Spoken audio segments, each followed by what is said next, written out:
It's here, ladies and gentlemen. That's right. WrestleMania 42 is this weekend, Saturday and Sunday. You've just seen the match card there. It's going to be a stacked show today. 13 matches to go through, including the main event of Saturday, Cody Rhodes versus Randy Orton with Pat McAfee in his corner. We're going to talk all about that. And as well as that, we've got CM Punk versus Roman Reigns for the World Heavyweight Championship on Sunday. Who is going to walk away with the gold? New champions will be crowned. There'll be hopefully some surprises along the way as well. Let's not forget John Cena will be hosting as well. NXT, if you're in the hot seat with us, great to have you with us. We can go through all the matches tonight. I want to know excitement levels for WrestleMania 42 as we go into the big show. It's this weekend.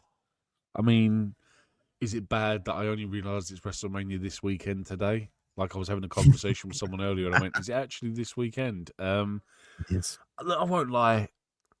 It's not the most anticipated WrestleMania I've ever looked forward to. I think in terms of story, this probably could be the most lackluster WrestleMania that I can remember. The only thing I will say that is a massive plus is the quality that could be on display. And we could have 10 really good matches. I won't say 13 because there's definitely someone there that won't be anywhere near even TV quality, but I can imagine. But there is some stuff on there. And even, I'll be honest with you, I watched the Raw highlights a little while ago. Some of the stuff off Raw this week, I'm like, okay, yeah, like Morgan Vaquer, definitely want to see how that plays out because this week on Raw was great. But I'm going to say a 5. I'm going to go down the middle. I'm going to be like, I'm excited for some decent wrestling. I'm just not prepared for rubbish storylines. Do you know what? I think you're fair in a way because, let's be honest, it's been a bit of a bumpy road to WrestleMania this year. We've had more speed bumps than we expected, almost like a roadblock, if you need, really. We've not been so much in the fast lane. There's a few old pay-per-view references for you there. But at the same time, some storylines I felt have been a bit repetitive. I think we've had far too many promos, not enough in-ring action with people at WrestleMania, which I understand because I'm sure WWE wants to prevent injuries, doesn't want to have any more hampered with storylines because there's been enough injuries on this road to WrestleMania as it is. We're missing the likes of Braun Breaker, Bronson Reed, Seth Rollins was touch and go up until the last few weeks. Apparently, reportedly, Braun Breaker is good to go, but they didn't want to rush that storyline in the very end. So that's why we have Seth versus Gunther. But at the same time, we've had about 1,500 pull-apart brawls as well. That's not been overly exciting for me as well. So we've had a bit of rinse and repeat. However, like you said, the matches, when you put them on paper and you see it there in front of you, I think we've got potential for some fireworks there. There's like about 4 or 5 matches on night 1 I think really can be brilliant. Night 2, there's really got some star-making performances out there as well and a heck of a main event also. So I'm quite looking forward to it overall. I'm not as hyped as a usual WrestleMania. I'm going to go for a 7, but I still think it could be all right on the night. But look, this could be a bit of a more difficult question to usual because we have 13 matches and we have 2 nights split. So what is the match you're most looking forward to? But I will also accept a match from Saturday and a match from Sunday if you can't narrow it down. I mean, look, in terms of in-ring quality, I'm going to go with the ladder match because a ladder match at WrestleMania is guaranteed to be really good, especially with the quality that's in there. Javon, Penta, there's some guys in there that I'm expecting. This is like their first Javon's his first WrestleMania. He's going to go all out. So he's going to do some crazy stuff. So that in terms of in-ring, I think he's going to be really good. Story, I mean, Obafemi Brock has the possibility of being interesting. But honestly, I want to say Liv Stephanie. I think Liv on Raw is just absolutely like, that's my go-to story. That's the one I really want to see the fallout of. It's not that I'm not bothered by the rest. But Liv Morgan just come out like a proper Harley Quinn psycho, and I'm like, that's the kind of stuff I want to see. Absolutely. For me, it is Obafemi versus Brock Lesnar. I'm not even going to hide it. They've been simple with their storytelling, but effective, and Obafemi has caught on fire so darn quickly. I'm really looking forward to talking about that match. That'll be our first match we'll be talking about night 2. So gonna be a fun time, but there are some other matches I will say I'm looking forward to as well. I think Seth versus Gunther, despite the lack of story, should be a lot of fun. I think Punk and Roman have really sold it for me. And do you know what? Cody versus Orton should be a fun match. There's been some bonkers stuff going on with that storyline, but at the same time, should be an interesting ride nonetheless. We're going to dive into our first match and go into WrestleMania Saturday. You see our gold background, but first off, we're going to just go into the comments for a couple of people. Wrestling Supreme put an early comment in, which has gone missing for me now at this particular time, but I know he did say it's that time of year again for WrestleMania. It truly is.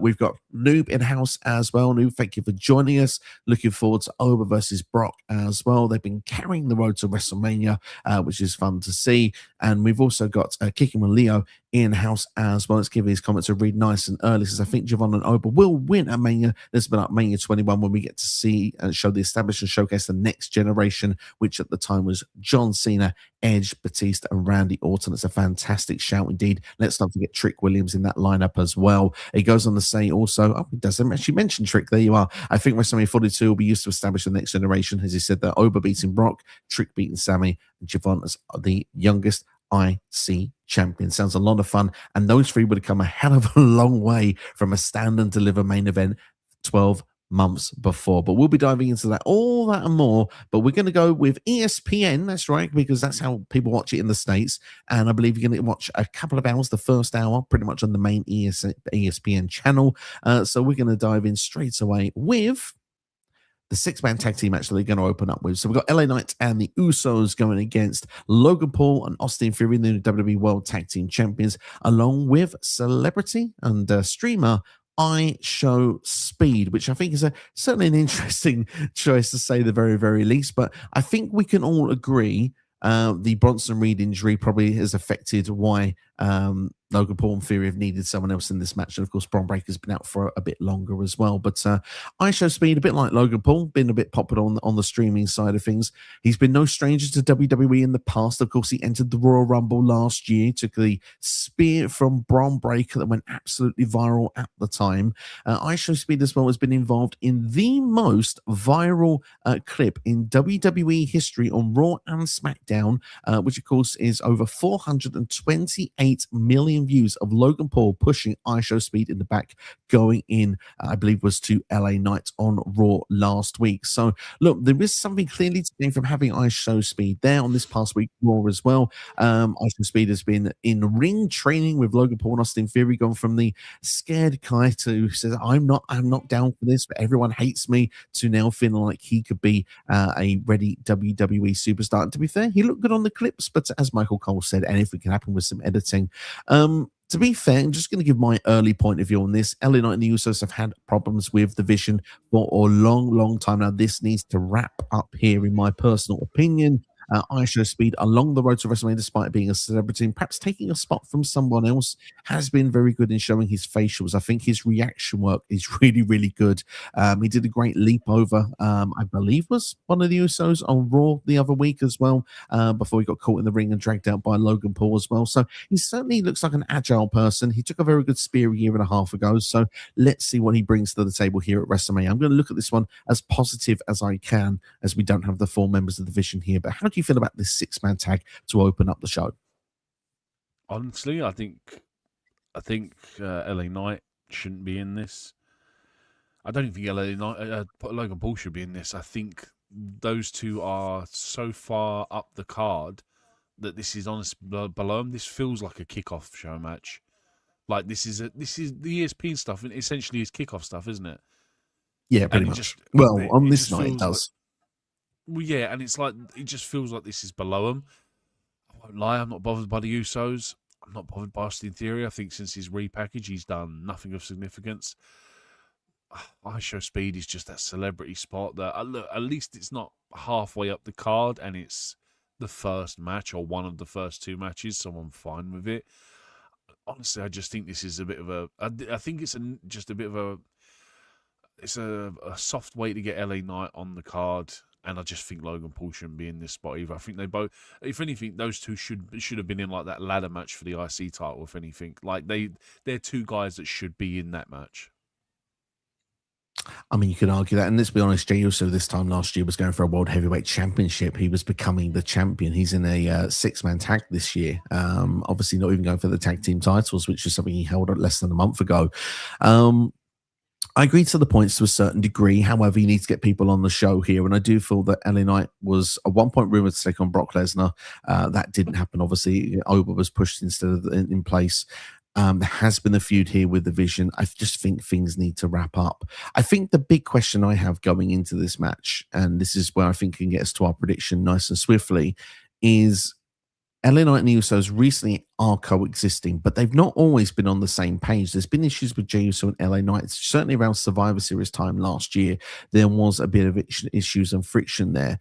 Jey Uso's always wanted to be the one as well to be going for the World Heavyweight title. He's kind of screwed up on those lines, and obviously at one point said he didn't care about the tag team titles, which are now dropped, of course, with obviously his twin Jimmy to Logan and Austin. Is this straightforward that it's the three baby faces that will go over that seem far superior in this match because IShowSpeed is not a performer? Or are the heels going to surprise everyone? IShowSpeed will have the viral moment of being on a winning team here, and we actually have a bit of friction between the baby faces that could lead to quite a bit of fallout on the Raw after Mania.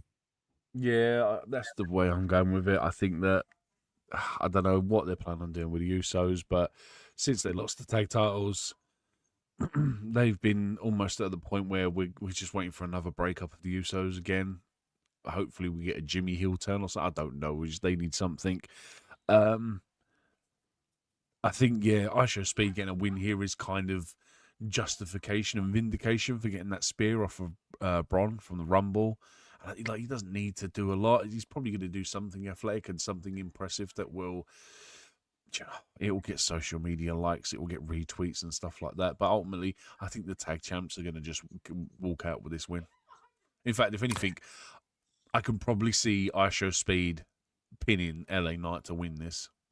Wow, that would be big. That would be big. Do you know what? A part of me has a sneaking suspicion that this match isn't as obvious as what meets the eye. I just said there a minute ago, because if the heels win, I think there's an excuse that Jimmy Uso is going to be a parent any time now. If he's going to have some time away, obviously, to have the early stages of being a father. And I feel like Jey Uso is going to be the one that's going to write him off. I felt that for a long time. And I wouldn't be surprised if there was some friction that cost this here. But there also, Phil, wouldn't it be interesting here if the baby faces won? They get the attraction on them. IShowSpeed does his role with being viral. And this leads then to Raw after Mania, Usos versus Logan Paul and Austin Theory for those World Tag Team titles. Jimmy loses, leads to Jey turning heel on that night, taking out Jimmy Uso. And that way we can see Jimmy written off TV. Jey actually, instead of yeeting everywhere, becomes a heel. Maybe we can actually then see LA Knight try to make the save. And then we can actually finally get ourselves an LA Knight Jey Uso feud. I'm not against it. I just think that with how WrestleMania's been booked and ticket sales, I think they want the more viral moments on the pay-per-view. And I think that's just something that would probably go down better on a Mania than a Raw after. And like we obviously there's a lot of expectations with the Raw after Mania. People are sick of like WrestleMania repeat matches on the Raw after Mania, and people look more forward to debuts and stuff like that. I think for the viral moment, it just happens at Mania. Yeah, be interesting. Interesting. Let's go down. So you're going for the heels to win? Yeah, I'm going with the heels to win, me. I'm going to go for the faces. I'll go for LA Knight and Usos. I'm going to go for that. I think that the Usos pin Austin Theory, and I think that leads to a tag team title match on Raw, which they'll lose. And I think Jey will write off Jimmy. That's what I think will happen. Interesting, great start then. We'll go to our comments, which of course we mentioned here at the show before. Noob saying that Speed got speared to oblivion by Braun Breaker. He certainly did indeed. It was a massacre, dare we say. It was a very good viral moment from the Royal Rumble last year, in fact. It's not been too long ago. But we're going to move on in the meantime, and we're going to go to a championship match. Our first one, I think one that Steve is really looking forward to. It is Stephanie Vaquer versus Liv Morgan. Of course, Liv Morgan winning the Women's Royal Rumble this year in Saudi Arabia, the greatest Royal Rumble winner of all time. I believe that's how she worded it. And of course, Stephanie Vaquer has been women's champion, of course, women's world champion since WrestlePalooza. So yeah, it's there's been a lot going on with these two actually going through this one. Stephanie Vaquer, of course, has been going through the background of how she's had to struggle to get to WWE, you know, going through wrestling through Mexico, and how Liv Morgan's had it easy going through the Performance Center. We've then sort of had a lot of insults towards family members, Liv Morgan, particularly about Stephanie Vaquer's mother. And then we have the attack backstage with Vaquer bumping into Liv Morgan, who legitimately headbutted Roxanne Perez, but both have got pretty nasty shiners on their heads. Roxanne's not been seen since, but Liv Morgan was on Raw this past week. And let's be fair, Liv Morgan looked like a complete psycho when she actually attacked Vaquer from behind going into Kathy Kelly. And let's not forget as well that WWE are looking to seemingly make Liv Morgan more than just a WWE superstar, as they've released a music video for her this past week on Raw, a song called Trouble, which of course not only has got Liv Morgan's vocals, but obviously has got her performing in the music video as well. A lot of hints of Britney Spears, Pussycat Dolls, Christina Aguilera, all of your favorite sort of noughties pop stars and more. Yeah, there's a lot of hype around this match, and there's a lot of hype around Liv Morgan. I'd like to know your thoughts of the build. It certainly feels that you are more hyped for this one after Monday Night Raw this week. The only song that came out this week that involves the word trouble that I was excited for was EC3's return to TNA, because that WWE one was a pile of toot. Trouble, trouble, trouble, trouble, trouble. EC3, I was like, yes, love that tune. Anyway, let's move on from that garbage. The Liv Morgan song, anyway. Look, yeah, I don't know, man. Like that headbutt last week on Roxanne. If you play it back and watch it, and you listen for it, it sounds horrific, and you can see it this week that she's still got the shiner from it. And they did really well to mask it. Like, you're only looking for it because you know it's there. But Liv's character portrayal was fantastic this week. And if anything, like, it just added more to the feud. Like, it's not like it's been a bad feud anyway. Liv win the Rumble, right decision. Waited years for her to finally win one. I just really think that this could be a new angle for Liv. Like, we've seen Liv, the entitled version, the champion version. Now we get to see kind of like almost like a Laurel Van Ness version of Liv Morgan, almost like a psycho split personality kind of version, which I'm kind of excited for. But look, two fantastic wrestlers. I imagine they're going to have a killer match. I'm really looking forward to this one. Yeah, I mean, the thing is, this match for me, I think it started off really, really well with the build. I really liked the backgrounds, the cultures. You've had this easy, and Stephanie Vaquer had to work really, really hard here. But I feel like after a while, they kind of lost their way for like 3 or 4 weeks. I feel like that it didn't have the same hype for me.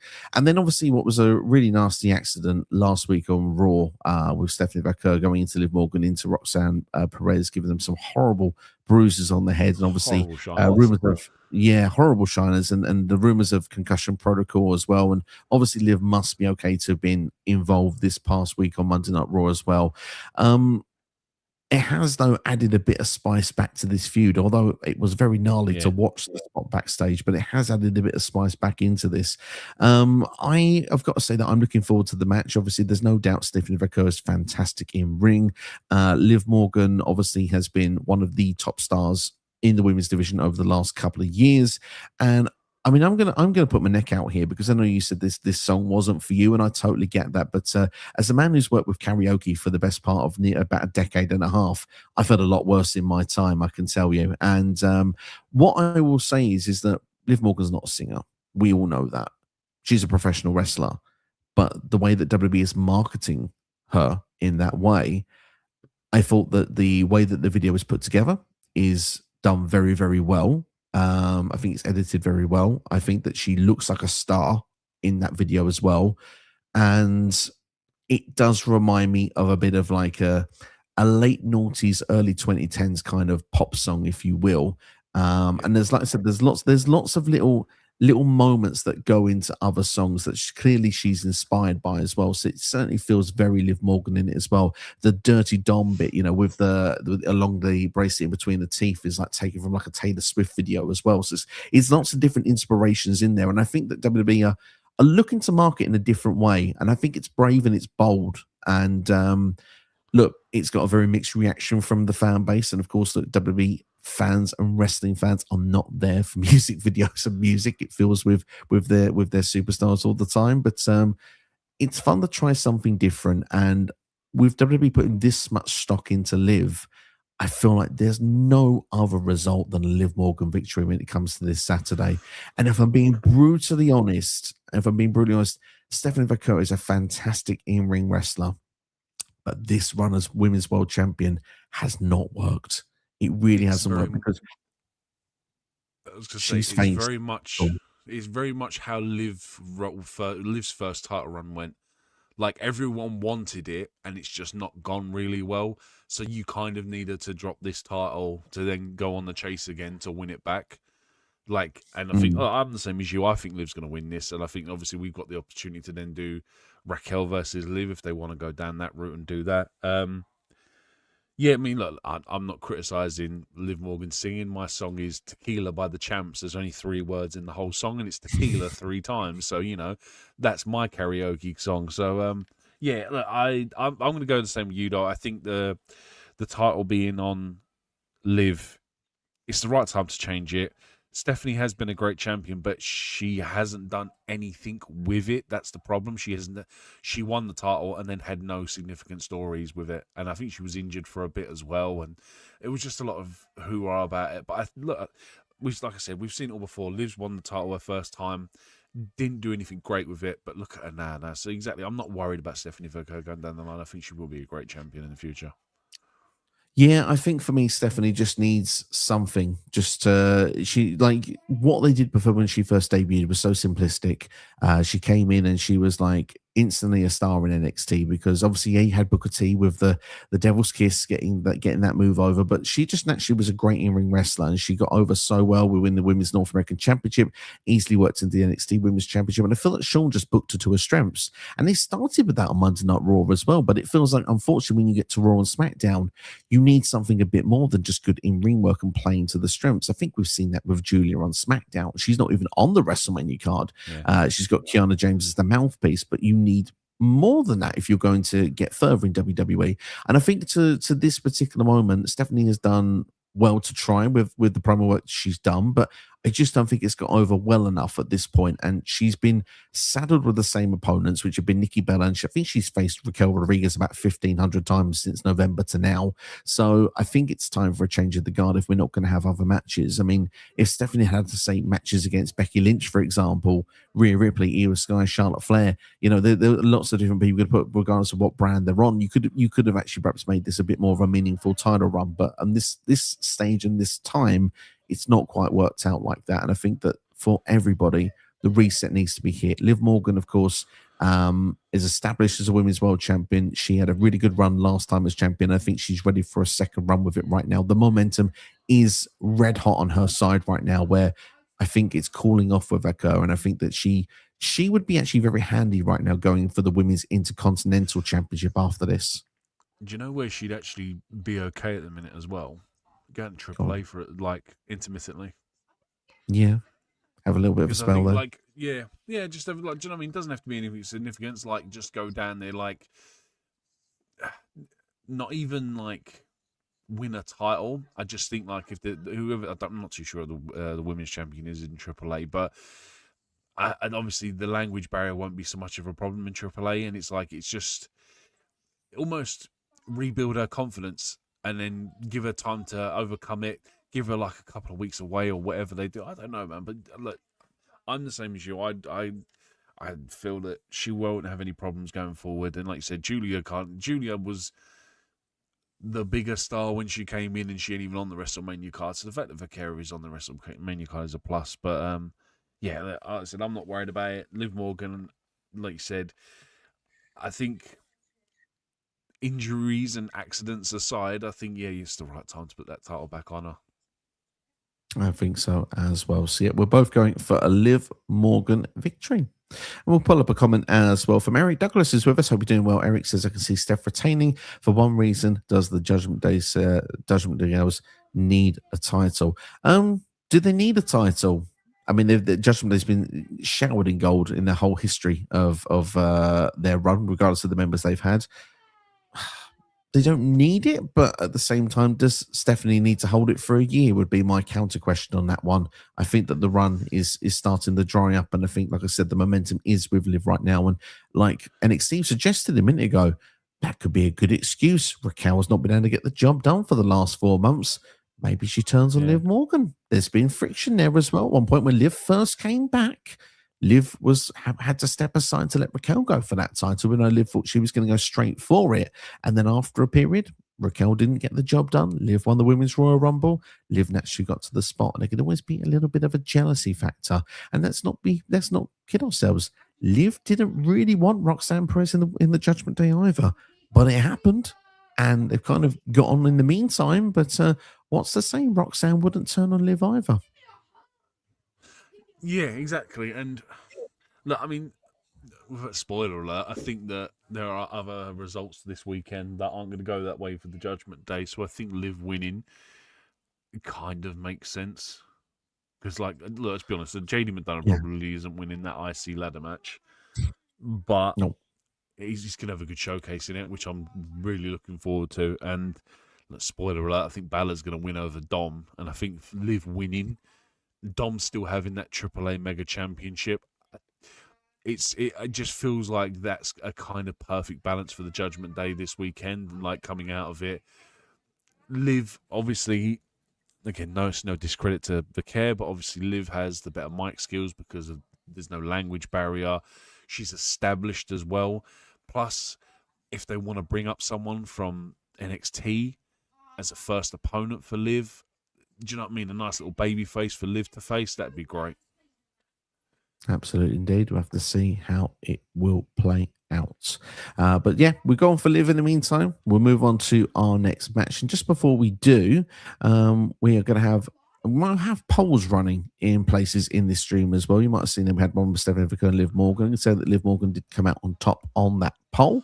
But yeah, we're gonna throw a couple of others that will go throughout the stream as well. So I will I'll let you know when the next one does come up, and we'll get everyone voting through. It'll be a couple of matches at a time. Will be Cody and Randy Orton. But in the meantime, we're going to talk about Drew McIntyre and Jacob Fatu. This will also be in the first hour of WrestleMania Saturday on ESPN. Looking forward to this one. Should be a lot of fun. Obviously, Jacob Fatu was taken out. Obviously, his teeth, it seemed, knocked out at the time, end of last year. Obviously, Drew McIntyre was the rumored suspect, the one to have done it. But of course, that didn't quite materialize when Jacob Fatu come back. He ended up trying to cost Drew McIntyre the WWE Championship, but instead ended up costing Cody the title, and Drew ended up winning it. Led to a little bit of a freeway sort of action trying to get Jacob towards the title, Cody trying to get the title back. Eventually, after a bit of Elimination Chamber and Hullabaloo, we got there where we had Drew and Cody again. Jacob Fatu was the reason that Drew dropped the title this time round.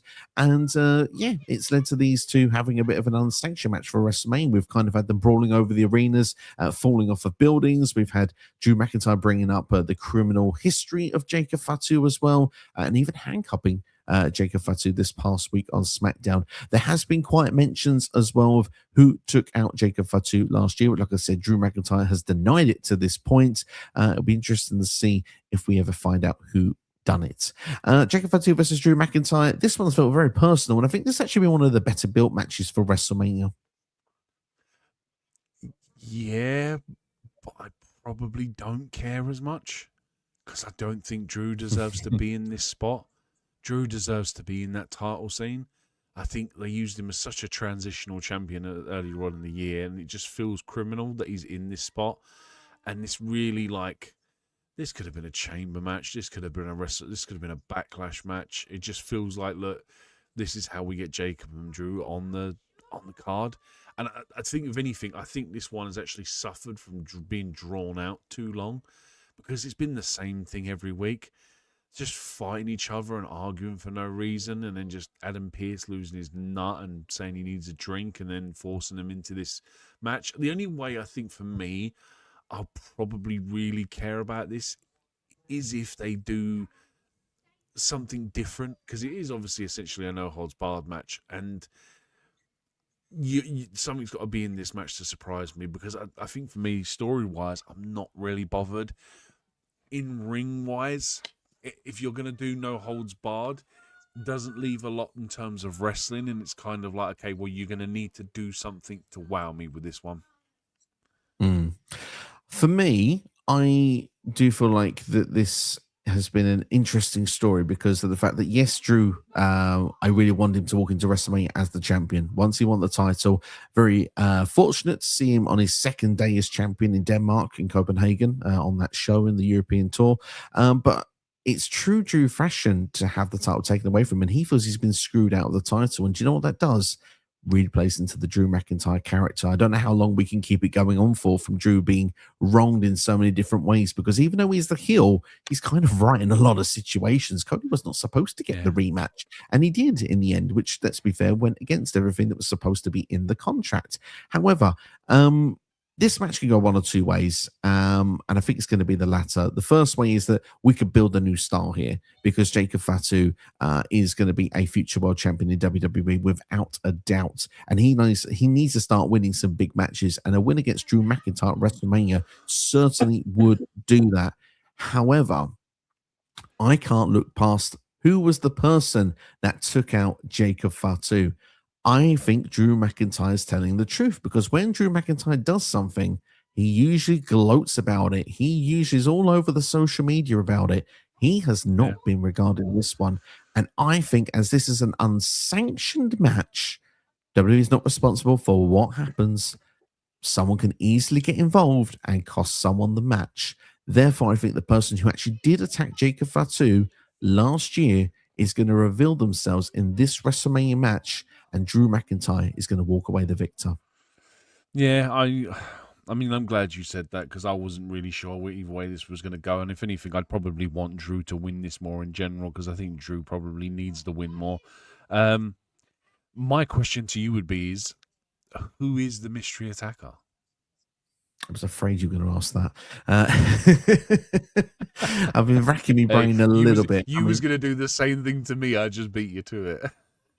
You did indeed. You did indeed. Look, the thing is to look who's not on the WrestleMania card who can make some form of impact in certain ways. I mean, first off, oh yeah, Matt Cardona. Obviously, easily Matt Cardona. He's always ready. But I initially thought, would we go back to Solo Sikoa? Like, because criminally, this guy's never had a WrestleMania match either. He's rarely had many WrestleMania moments either. But Solo made reference to this on SmackDown this past week, and the MFTs were all around it, and it led to Jacob Fatu versus Tama Tonga, which makes me think it's going to be none of those. White 6 if you want to turn him heel, but I'm really not interested in that, if I'm being brutally honest. Sammy started doing things for himself, but I don't think he was doing that at this point. We're talking November last year. I'm going to go for a bit of a wild card. I'm going to go for Aleister Black, because he's not doing anything at the moment. And that guy needs something. He does need something, but literally kicking the teeth down someone's throat with the black mask, that's something he's got the ability to do. So, I'm going to go for Aleister Black, just because it's something different. And he will talk a lot of spooky bollocks on SmackDown to hype up a feud with him and Jacob Fatu for a few weeks. I think as a wild card, completely out of the left field, I'm going to say Zilla Fatu. Interesting. I'm going to say baby brother, cousin, whatever relation they are. I just think another Samoan, and a lot of people want to see that guy. Why not? Do you know what I mean? And look, it's another way to have another Samoan surprise debut. Bloodline rules. Oh yes, it's coming back, ladies and gentlemen. I can feel it. I can feel it in here. Yeah. It's all coming back. It's all going to work its way around again. But final prediction: Drew McIntyre, Jacob Fatu. Who are you going for? Yeah, I'm going with Drew. Feels like a Drew moment here. So yeah, we'll go for Drew McIntyre. We're going to call up a rib shots to the screen here. Says that either of these two could have been the main event this year. At one point was rumored they would be in a fatal four-way with Cody and Randy. But deep down, think this is the right thing, the two singles matches. Do you agree? No, because I think Drew should have been in the triple. I reckon Drew should have been in that triple threat for the title with Randy and Cody. I think he just got screwed out of it. And I think it plays to the character. And I think Cody versus Orton, although they've not gone down the avenue they should have done, I think made the most sense at the time. But hey, we'll get into that a bit later on because we've got a few other matches to get through first, including the Women's Tag Team Championships. It is a fatal four-way. The champions, the Irresistible Forces, Nia Jax and Lash Legend, going against Alexa Bliss and Charlotte Flair. We've got Lyra, Valkyria, and Bayley. And at present, we've got the Bella twins. However, Nikki Bella is carrying an injury. And this is why we've not had Asuka versus Io Sky announced for WrestleMania, because if the Bella twins are unable to compete, rumor has it that it could be the Kabuki Warriors that could be a last-minute addition to the match. Now, that's if you believe your sources, the dirt sheets, the rumors. Personally, for me, and this is just me talking here, I don't know if Roxanne would have been good to go, but I think Roxanne would have made more sense for that spot.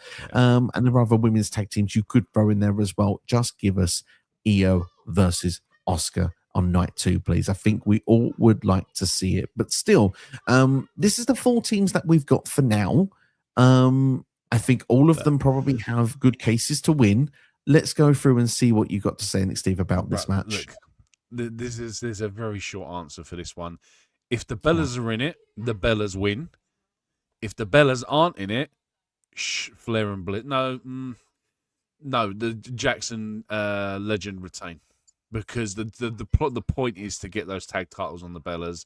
So that's my prediction. There's no point even mentioning the other 4, even though, like, obviously, like, Bayley and Lyra Valkyria would be a great tag team champions. Bliss and Flair have already been tag team champions.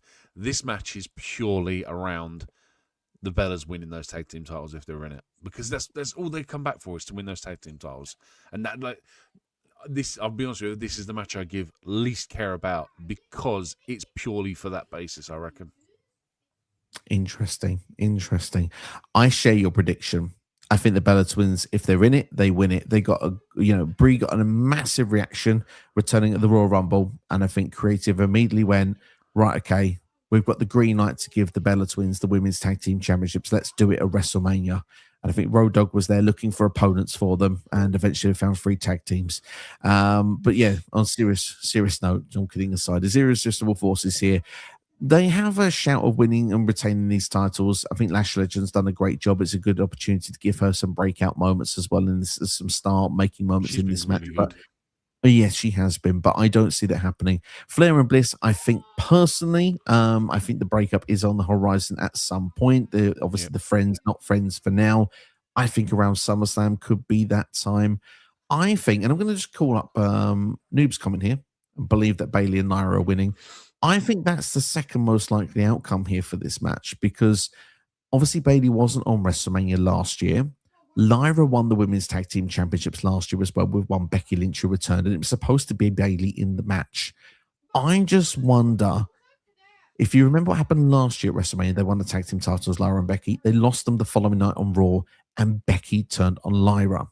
Wouldn't it be fun if Bayley and Lyra won the Women's Tag Team Championships and then lost them the next night on Monday Night Raw, and Bayley, the character that's been going schizo for a few months, then completely dropped the gimmick, just turned on Lyra Valkyria, and we finally get the feud that we've been kind of waiting for about 6 months? No, not really, man. It's like literally it's copy paste and repeat from a year ago, and it's so boring. It's so boring. Like, we should have done this a year ago, and like this, we've waited a year to do the same thing. Oh no, honestly, I don't want to see it. I'd rather just, like, I think if anything, I think this is one of those matches where you need the heels to win, because I think a lot of baby faces normally pick up wins at WrestleMania, and I think this is one of the few matches where heel win is kind of the give, just because you kind of want to balance out the whole good and evil kind of thing. Yeah, I hear. I hear. As Luke said there, deja vu. That's kind of what I was going for. The storyline obviously would not work for everyone. I just think Bayley and Lyra are breaking up sometime soon. It'd be interesting to see how it will happen, and could be a result that this match doesn't work out. They'll be the team that will break up first. But I'm with you. I'm going for the Bella Twins also to win these tag team titles. I think it makes the most sense here. So we're matching so far 3 matches out of 4. And yeah, we'll see how we get on with the rest of it. Jonesy is in the house. Jonesy, thank you for joining us. I hope you're doing well. He's got a few questions in on certain different topics, but we are going match by match. So if you have something on the match we're talking about, we'll bring it up. If not, we'll save it to the matches when we get to them. But yeah, he says, how do you feel about Io Sky, which we mentioned a minute ago, falling so far down the card? Women's champion last year, not on the card, jobbing every week on Raw. On TV now, obviously lost to Jade Cargill, which was the champion last week, lost to Kairi Sane thanks to Asuka and Jade Cargill this past week on Raw. I still feel Io Sky versus Asuka will be added, providing Nikki Bella's good to go for night 2 of WrestleMania. And if that match happens, I think Io Sky is winning, which will lead to Asuka and Kairi breaking up the following evening on Raw. Yeah, there's a lot of breakups here. They'll probably end up doing the triple threat at Backlash or something, but Maybe. honestly, if we get Io versus Asuka at WrestleMania, it'll probably be the best match on the card.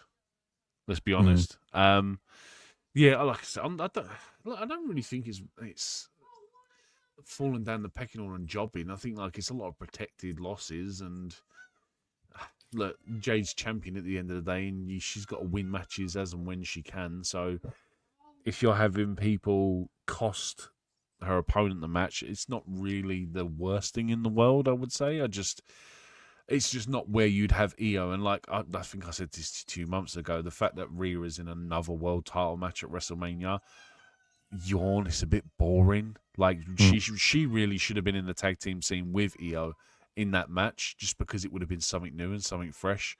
So yeah, I could get where Jones is coming from. I think Io should be in that match instead of Rhea. Look, Asuka made the line on Raw. You were world champion last year. You're the sidekick this year.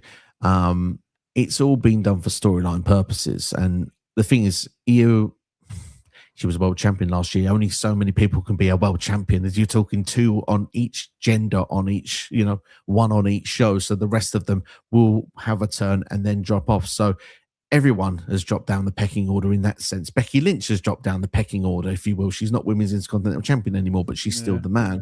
So I don't really buy into, the fact that Io's dropped stock. I just think at the moment what she's done is done for storyline purposes. And when you look at it, the match is still there in place. It's just when they're executing it, which was going to be Io versus Asuka.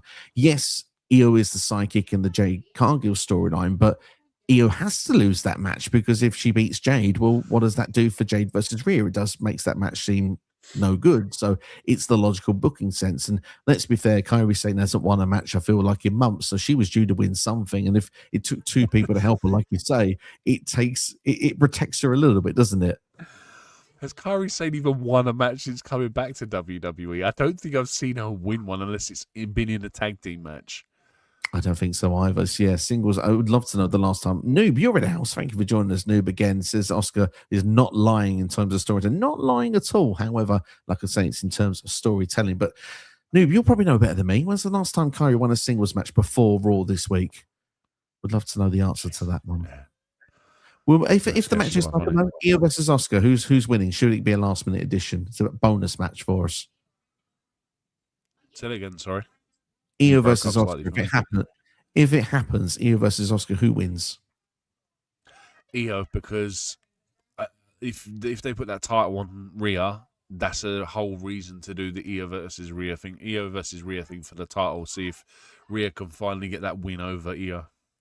Absolutely. Well, I will go and join you as well. Io to beat Asuka as well. Like I said, it would lead to Kairi and Asuka friction once again. Maybe Kairi is the reason that actually the match ends up that way, not on purpose as well, screwing up.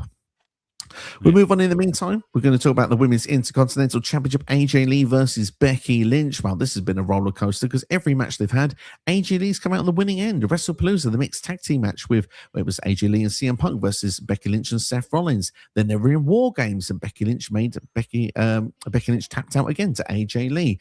Then they went to the Elimination Chamber where Becky was the champion. And again, Becky Lynch lost. We got a brand new champion in AJ Lee. And now, well, we've learned that Becky Lynch's daughter's favorite wrestler just happens to be AJ Lee. So there we are. It's a lot of fun going into this one. We've got a WrestleMania match out of it. I will say, do you remember the wrestling games back in the day? And they probably still do this as well, where they have the heat map where, like, you know, they peak and then they start fading off a little bit because the storyline's gone on that little bit too long.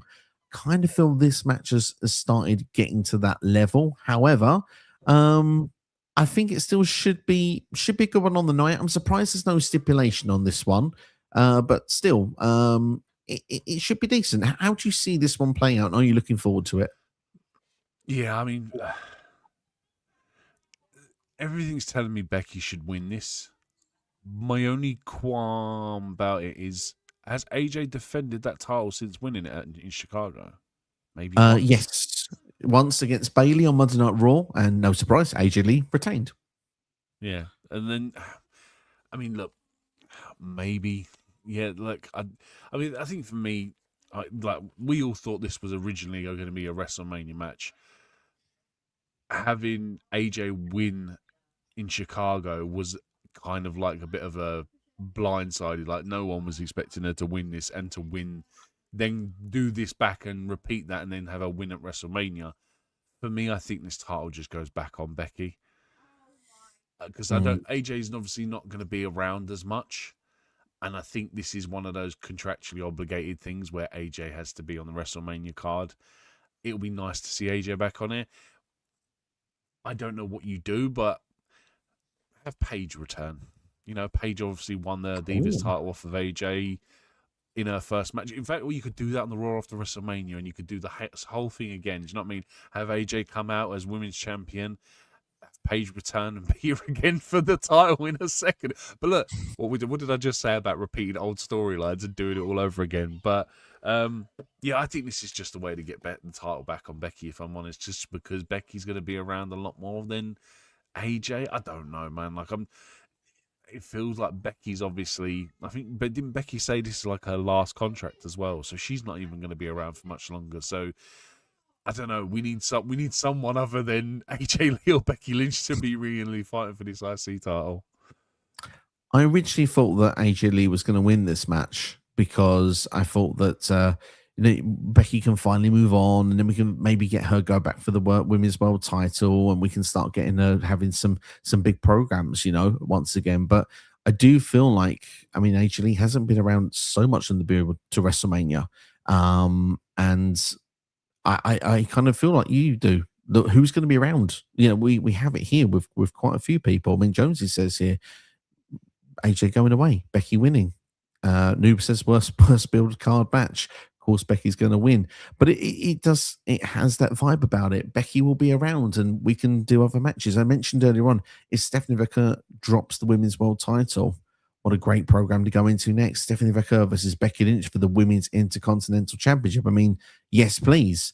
If I was to have my way, if AJ Lee was to retain this title, AJ Lee versus Roxanne Perez would be the match I'd want to see. But Roxanne Perez hasn't really been booked into that position. Plus, she's got a bit of a shiner and is out with on concussion protocol right now. So I don't know when they would do that match. And if AJ Lee's going to run away with the title every 5 minutes, it's not really going to work. So AJ Lee has won every single match. I think it's time Becky wins one. Yeah, no, I agree with that. I think, it just makes sense. And do you know what I'm thinking about now? I genuinely would love to see a Vaquer Becky Lynch for that IC title. I think that's a great, not even necessarily a demotion, but I just think that it's a great way to keep Stephanie Vaquer just involved in some sort of title picture. That, or like I said, a Sol Ruka coming up, Sol Ruka versus Becky Lynch for the IC title, like that's got money all over it as well. So there's ample names that it should be taking it. But yeah, like you said, AJ's won them all. She needs to finally lose one.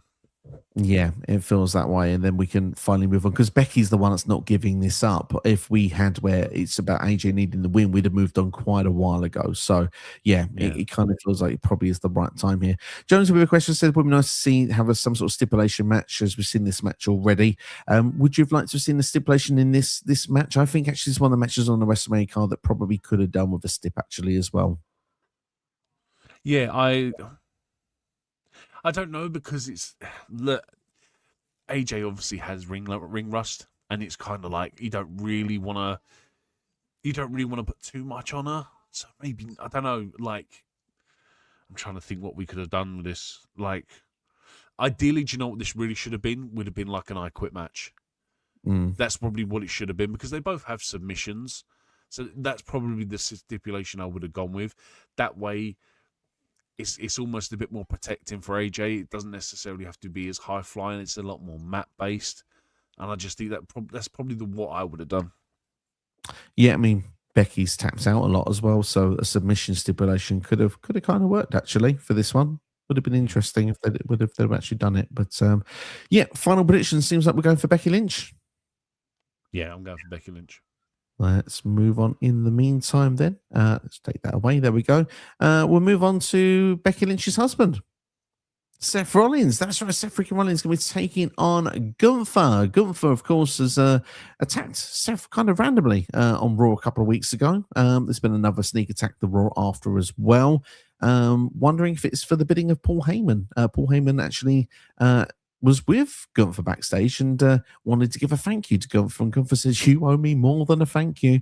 And of course, this past week on Raw, we actually learnt the reason why. It's not actually for Paul Heyman's bidding. It's actually because Gunther believes that when he was world champion last year, Seth freaking Rollins was nowhere to be found. He was instead mucking around with Paul Heyman and doing things with the Vision. It almost felt like that Rollins was ducking him, and has said to the point as well that, well, you think you're a better pro wrestler than I am, where I know that I can actually be a better ring wrestler than you every day of the week. So I'm kind of, typecasting here. But yeah, that's pretty much why this match is done. Who is the better in-ring performer of the two?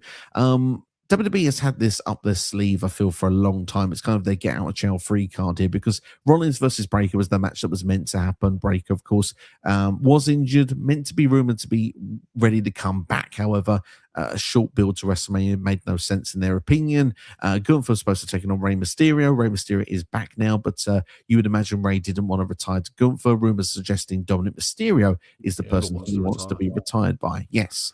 So yeah, instead we have this match, and do you know what? Even though this match has got very little build, I think it's got potential to steal the weekend. Yeah, it's a good match at the end of the day. He has potential to steal every match on every card. Yeah, it's not what I think everyone fantasy booked on their WrestleMania card when like we did it a year ago and 6 months ago. I think there was. I don't think anyone. I think a lot of people were still going on the hopes of CM Punk versus Seth Rollins for the title, which I think probably would have been if it hadn't been for injuries or storylines or whatever it was. But yeah, I think it's a shame that we haven't got that. But it's always next year. But yeah, this could, like I said, I think if you're going to do like Io versus Asuka with no build, and you're going to do minimal build, and you're going to do this with minimal build, and yet still have the potential to be the match of the weekend, I think that's got to class it as something special. Like I said to you at the start, minimal storylines, in-ring potential is so high, like on possibilities this weekend. And it really could go either way. I mean, Seth has openly said, "I never lost the world title. I don't want to get back in the picture." Gunther was the guy that retired John Cena, retired Goldberg, retired AJ Styles, and he's got a lot of stock behind him right now as well. And obviously building himself up what we suspect is a match against Brock Lesnar at SummerSlam to retire him at SummerSlam, which we'll be talking about Brock in a couple of matches' time. But I'm going to get my prediction out nice and early. Seth wants to get back to the title. Seth's got a long way to go if he wants to get back to the title. He doesn't need to win here. I think Gunther needs to win more of these two. I think Gunther's going to be picking up the victory. Could be a case that we could see Paul Heyman involved in this. That could be a factor why, or perhaps Vision involvement, perhaps a Bron Breaker return, for example. Something's going to happen where Rollins is not going to win this match, and Rollins then will go back off to going against the Vision once again. He's got to get through a Bron Breaker when Bronson Reed comes back. why not face Logan Paul and Austin Theory if you need to as well? They weren't around when he was there, but still, he's going to need to get through all of this lot. And I think he's not going to get himself back into that world title picture for quite a while. In fact, you've got to wait a little while. I'll tell you when I think he's going to get his next championship opportunity and who it will be against. Yeah, I think Seth's going to win this as well.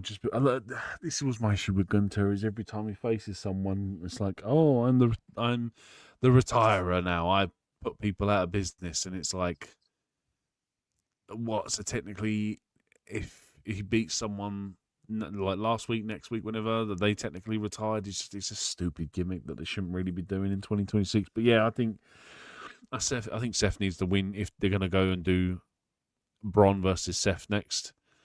I think coming off a win against Gunther, you can almost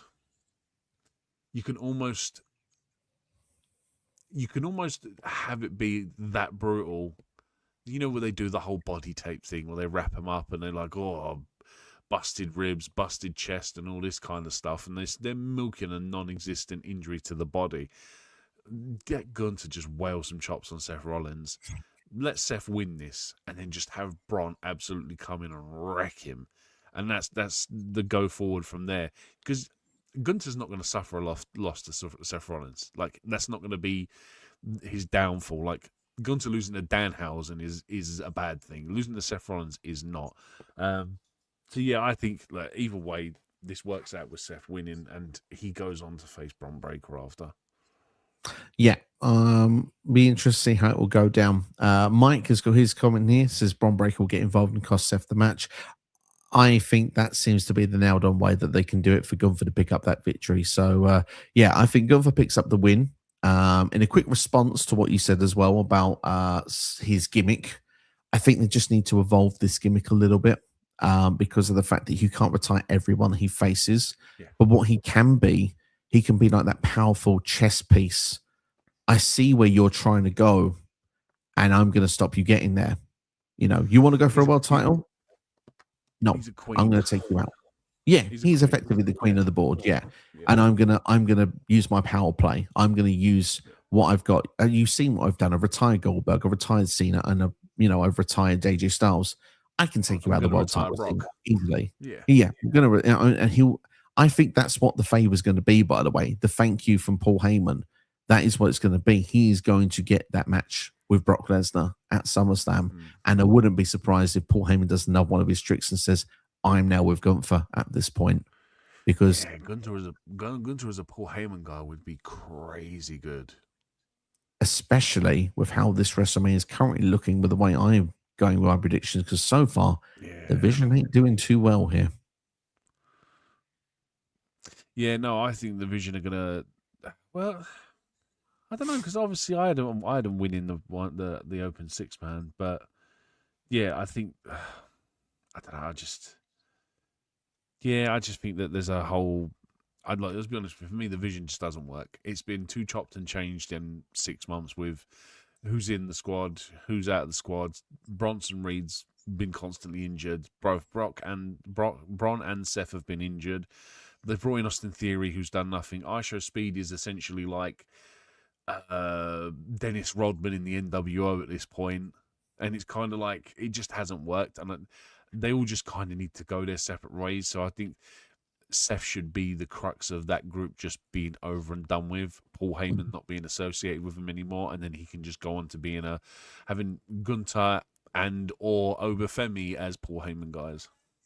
Totally agree with you to the point. Seth should end the Vision. The Vision need opposition. Let's be honest at this point. It's certainly not 2020. They were meant to be the next evolution. Instead, they've ended up being the new Nexus. And to be honest, at this rate, they're end up going to be looking like the core if they carry on. So they've got to be careful. Yeah, it's not quite worked out for the Vision, sadly. But yeah, I'm going for Gunther to pick up a win over Seth Rollins here. I think Braun Breaker return is coming at WrestleMania, which will kick off perhaps maybe Rollins and Breaker, maybe for SummerSlam. But I think WWE should try and book that a bit early, if you ask me. We're going to try and speed up things a little bit here because we're nearly an hour into the stream and we're running on night one. We've got jobs tomorrow, so we're gonna power on here, and we've got to talk about this one in a little bit of detail. It is the night one main event. It is the WWE Championship. It's Cody Rhodes. It's Randy Orton with Pat McAfee, and my goodness, what should have been simply a story about legacy, about a group, how Randy Orton was the mentor of Cody Rhodes, how they came up together, how Cody has had to work his way to get to Randy Orton's level, how Randy was proud of Cody, and then how Randy had to turn on Cody because he had to listen to the voices in his head. Well, at the moment when Randy turned heel and Cody gave him kind of the green light to beat that Randy Orton, it's totally fine with the storyline. But now Pat McAfee has come into the mix, and instead, this has turned more into this was the guy that was on the phone. Wrestling has more than one royal family. I guess Pat was just trying to remind Randy Orton who he was, because otherwise that makes zero sense. But Pat McAfee has come in and has pretty much been the TKO puppet, has pretty much buried the product, saying all sorts of different things. Let's throw out some Jonesy comments, by the way, because he's pretty much covering a lot of this already. Bashing the product, bashing WrestleMania. Who would go and buy tickets the night 2? I've got ticket sales for night 1, so you can see Randy Orton, which, let's be honest, that's showing that this isn't going too well with the ticket sales for night 1. He's been berating CM Punk as well. It's interesting to see what's been going on, because in some ways, to turn around and say, I don't like the product, Cody Rhodes is not our kind of champion, things should go back to the Attitude Era, blah, blah, blah. It can work quite well. I mean, the promo in the first week was not too bad, but it felt like, okay, good message, but wrong messenger. Second week, it went really random where, Pat's pretty much saying, don't buy tickets to WrestleMania Sunday, which, let's be honest, very stupid thing to do. Very stupid thing to do. Who does that? Well, yeah, that's what I mean. Sunday's the better card, so I don't know. Do you know?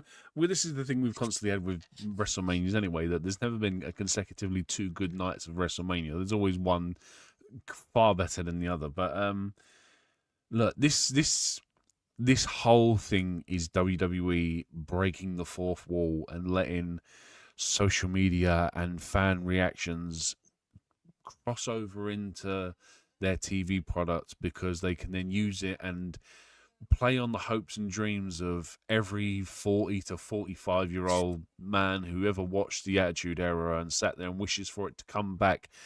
And it's never going to come back. Never will. They're too busy making too much money, and their crowd is like vastly populated by families and small children. It's never going to go back to that. But this is their way of telling you, well, we're going to tease you with the idea of reliving the Attitude Era. It ain't happening. This is just some, like I said, fourth wall breaking ploy to get you to buy tickets. And the fact, look, how long have I been saying this to you as well, though, that WWE are going to get to that point where, okay, we're taking the piss now, and our tickets are too expensive and we're not selling. Congratulations, you found out on WrestleMania. So you fucked up bad, because now you haven't got a sold out pay-per-view for the first time in how many years is WrestleMania not sold out, and you're at that point now where you're like, do you know what? Maybe we are ripping people off. And the fact that they knocked 25% off the tickets for Saturday, and do you know what? Do you know why that makes me laugh so much? Is because Sunday clearly is the better night, which is selling so much better. So Saturday was obviously doing complete dog shit, and they've gone, oh well, the tickets are 25% off for Saturday. And you're like, yeah, that just proves that they've, one, laid out the card wrong, because you can clearly see that one night is better than the other. And 2, they're struggling to do it. Look, I'm totally with you, and this should have been one of the greatest stories because of the history and the connection that these two guys have. And instead, it's been turned into a shoddy promo to sell out WrestleMania. And I think it's the worst decision, because although we may get somewhat of an entertaining match, this feels more about Pat McAfee and potentially Jelly Roll than anything else, because it just feels like at some point, probably Backlash, it's going to be Randy Orton and Pat McAfee versus Jelly Roll and Cody Rhodes. I don't care for that. And it just feels like that's what we're building to. We're building to a celebrity match for the next pay-per-view, and this is your night 1 main event. And yeah, I find it really hard to care about it when the story that you could have had is a complete sort of second fiddle to what's really going on. Yeah, absolutely. I mean, the thing is like, I mean, let's talk about Jelly Roll because he's been heavily involved in this storyline. Obviously, he's been around. He's had a match on SmackDown beating Kit Wilson, but he's been heavily involved in backstage promos with Cody, with Randy's heel turn. Randy, what you doing? Which at the time, Randy said, "I'm sorry." And then obviously, not long afterwards, he turned on Jelly Roll as well. But Jelly Roll got too involved, let's be honest, in the situation. But then beat him up again this past week on SmackDown. I think you are probably right. The tag team match will happen at Backlash. And that's if Randy Orton wins the championship, because Pat McAfee has promised if Orton doesn't win, you won't see him in WWE ever again. But Pat McAfee is the TKO guy. There's been rumors, suggestions that people have been going off script and all very risky. Speak from the heart. Cody Rhodes doing it. CM Punk doing it on Raw. I'm going to be honest, guys. I don't want to burst the bubble here. There's a show called WWE Unreal. They will paint the narrative of what they want for their market. And I think that I think certain things get leaked of what they want to be leaked so that dirt sheet reporters will report them and people will believe them, and then they will do their narrative when it comes to Unreal. And they're not going to say that, they'll say that these people went off script, but I'm not sure I'm going to personally believe it because it's a WWE product show. They have the pulse of what's going on. And if you want my honest opinion, I mean, this is where I'm going to play into the prediction. I'm going to go into everything here. I think this is the start of a very long-term story because bringing Pat McAfee in this close to WrestleMania is a very strange move. It's 2 weeks before. It would have made so much more sense to have done this straight after Elimination Chamber, straight after the Royal Rumble, have everything in place. I know WWE's had to shuffle the card a little bit due to some injuries, but this is where I think they're going somewhere different because they want to, like you said, give fans a bit of hope. Why not? WWE 2K just released a whole video game based on the Attitude Era, based on the Monday Night Wars. Pat McAfee walking in like he's an outsider of the NWO and talking like the NWO and bringing that sort of flavor into it. And at the same time with like this aerial person that he's supposed to be tight with that brought him in is also tight with Dwayne "The Rock" Johnson. Is there going to be a case that maybe The Rock shows up at this WrestleMania? It's in Vegas. Perhaps we set something up for next WrestleMania. That could be a possibility. Personally, for me, I think it's too soon, but I'm going to tell you, I think it's the end game. I think Cody versus The Rock is going to be built off of this for WrestleMania 43. And I think that what we could get here is something that could be quite interesting because Cody has specified, Randy, you want the Attitude Era. Randy wasn't around during the Attitude Era. He was around from 2002. That's Ruthless Aggression. He was a teenager watching this stuff. So, Pat, get your facts right. It's not quite right. But you know who was a part of the Attitude Era? Triple H. Triple H was part of the Attitude Era. He's meant to be booking and writing the shows. He's been on screen a little bit more recently. Gets booed in a lot of the buildings. What's to say that Triple H isn't maybe starting an authority thing once again? Maybe it's a bit more, though, old school.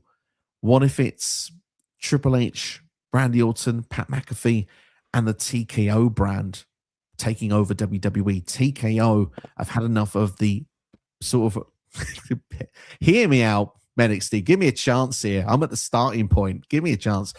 Literally, what if it's at the point here where Randy wins the title and we want to change perception? We have had enough of what we're seeing. And instead of it being WWE SmackDown, what if it becomes TKO SmackDown? The TKO Championship. SmackDown, after all, is The Rock's show. You have this is what you have. You have possibilities of what you can do.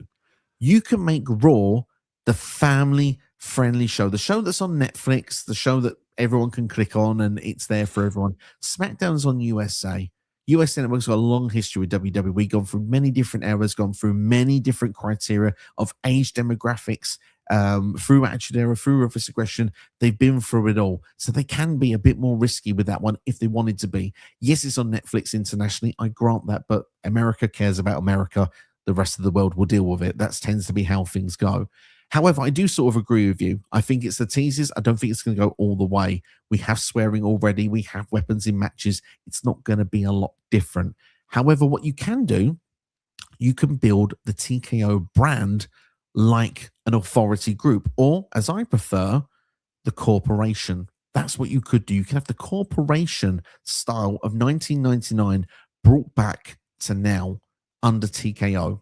And it can also become a bit like an invasion, not liking the principles. It could be, instead of a battle over company supremacy, WWE, WCW, ECW, it's a battle of culture and presentation. It's a battle of how a show should be presented to the TV audience. And Pat McAfee can build people that can be built into this group, because you're not going to have Ariel on screen. You can have people that have been around for a long time, perhaps maybe more hardcore style wrestlers, or maybe people that have been through ruthless aggression, like Matt Cardona. We mentioned him earlier on, meant to be really good friends with Cody Rhodes. He would be perfect for a group like this, because he could turn heel. He needs it, by the way. He's had a horrible run since coming back so far. He could be someone that could be like, dare I say it, the Midian of the corporation or corporate ministry. He could be your Viserys. He can go in. Yeah, but he can go in. He's a part of a group that a main event stable, looks the part, but he can take losses for the group building up to the show, because Randy Orton's going to need people to give momentum to baby faces en route to the big show. So that's what you can do to build things up. And Randy Orton, in my opinion, for that reason, should win this championship, because this is a start of a storyline. I don't know where the hell it's going, but I'm trying to make sense of where I think it can go. If you can do WWE versus TKO, you can make a thing through War Games next year, because you can have your TKO group, you can have your Raw group. Hell, you can have SmackDown on the line, or a TV show on the line. So you can have that sort of brand split, like I've mentioned before, of having WWE Raw, TKO, SmackDown. Have a bit of fun with it. Try and make something of the darn thing. And then you can get to WrestleMania. And as you get through with this TKO group, Pat McAfee has really not been the voice of Pat McAfee. Pat McAfee has been the voice of The Rock, because when The Rock returned back in 2023, whose show was he on? Minutes before he came to SmackDown and was brought out by someone and berated Austin Theory. It was Pat McAfee. Pat McAfee is doing the voice work of an Attitude Era star. He is doing the voice work of The Rock. The Rock wanted Cody's soul. He did not get Cody's soul. So what has he done? He's gone and got Pat McAfee in, and they've got to get someone else's soul. They've got Randy Orton's soul, because Randy can be got. The voices can be put in his head. He's been down the dark path before. He's been down the dark side before. And Randy Orton can be vicious. He can be violent. He can be that 2009 Randy Orton that hopefully we can get from this sort of kind of storyline. Damn it. I know it's adventurous. I know it's something that probably ain't going to happen. But I think we can have a lot of potential with this. If they want to just start cutting out the things of don't buy WrestleMania tickets on Sunday, what a stupid idea that is. You're putting a really bad narrative and faults into your current audience that is actually enjoying the product. Maybe instead you should just turn around and say, do you know what? We are actually making you pay full price for the night that Randy Orton's on, because he's the top star. He's the guy you need to be paying your money to see, because he's the best of this company, rather than downgrading everyone else and saying you don't want to see CM Punk, you don't want to see Roman Reigns. But funnily enough, Roman Reigns cut a bit of a TKO style promo on Raw, dare I say, and it wouldn't surprise me if he ended up on that TKO side. Just throwing as a suggestion out there.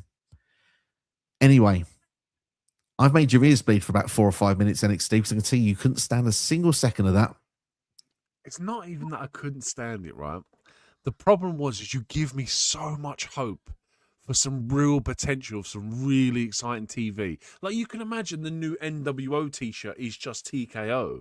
Do you know what I mean? Would work. And it just sounds so plausible and sounds like it's an easy money-making thing to do. And having Pat McAfee is almost like the Paul Heyman when ECW joined the invasion kind of thing. Do you know what I mean? Like, if he's going to take over commentary and be a real color commentator finally, and be like a heel color commentator, which he hasn't really been, but he could be really narcissistic about it and be really vindictive. It sounds fantastic. The problem is do they actually do it?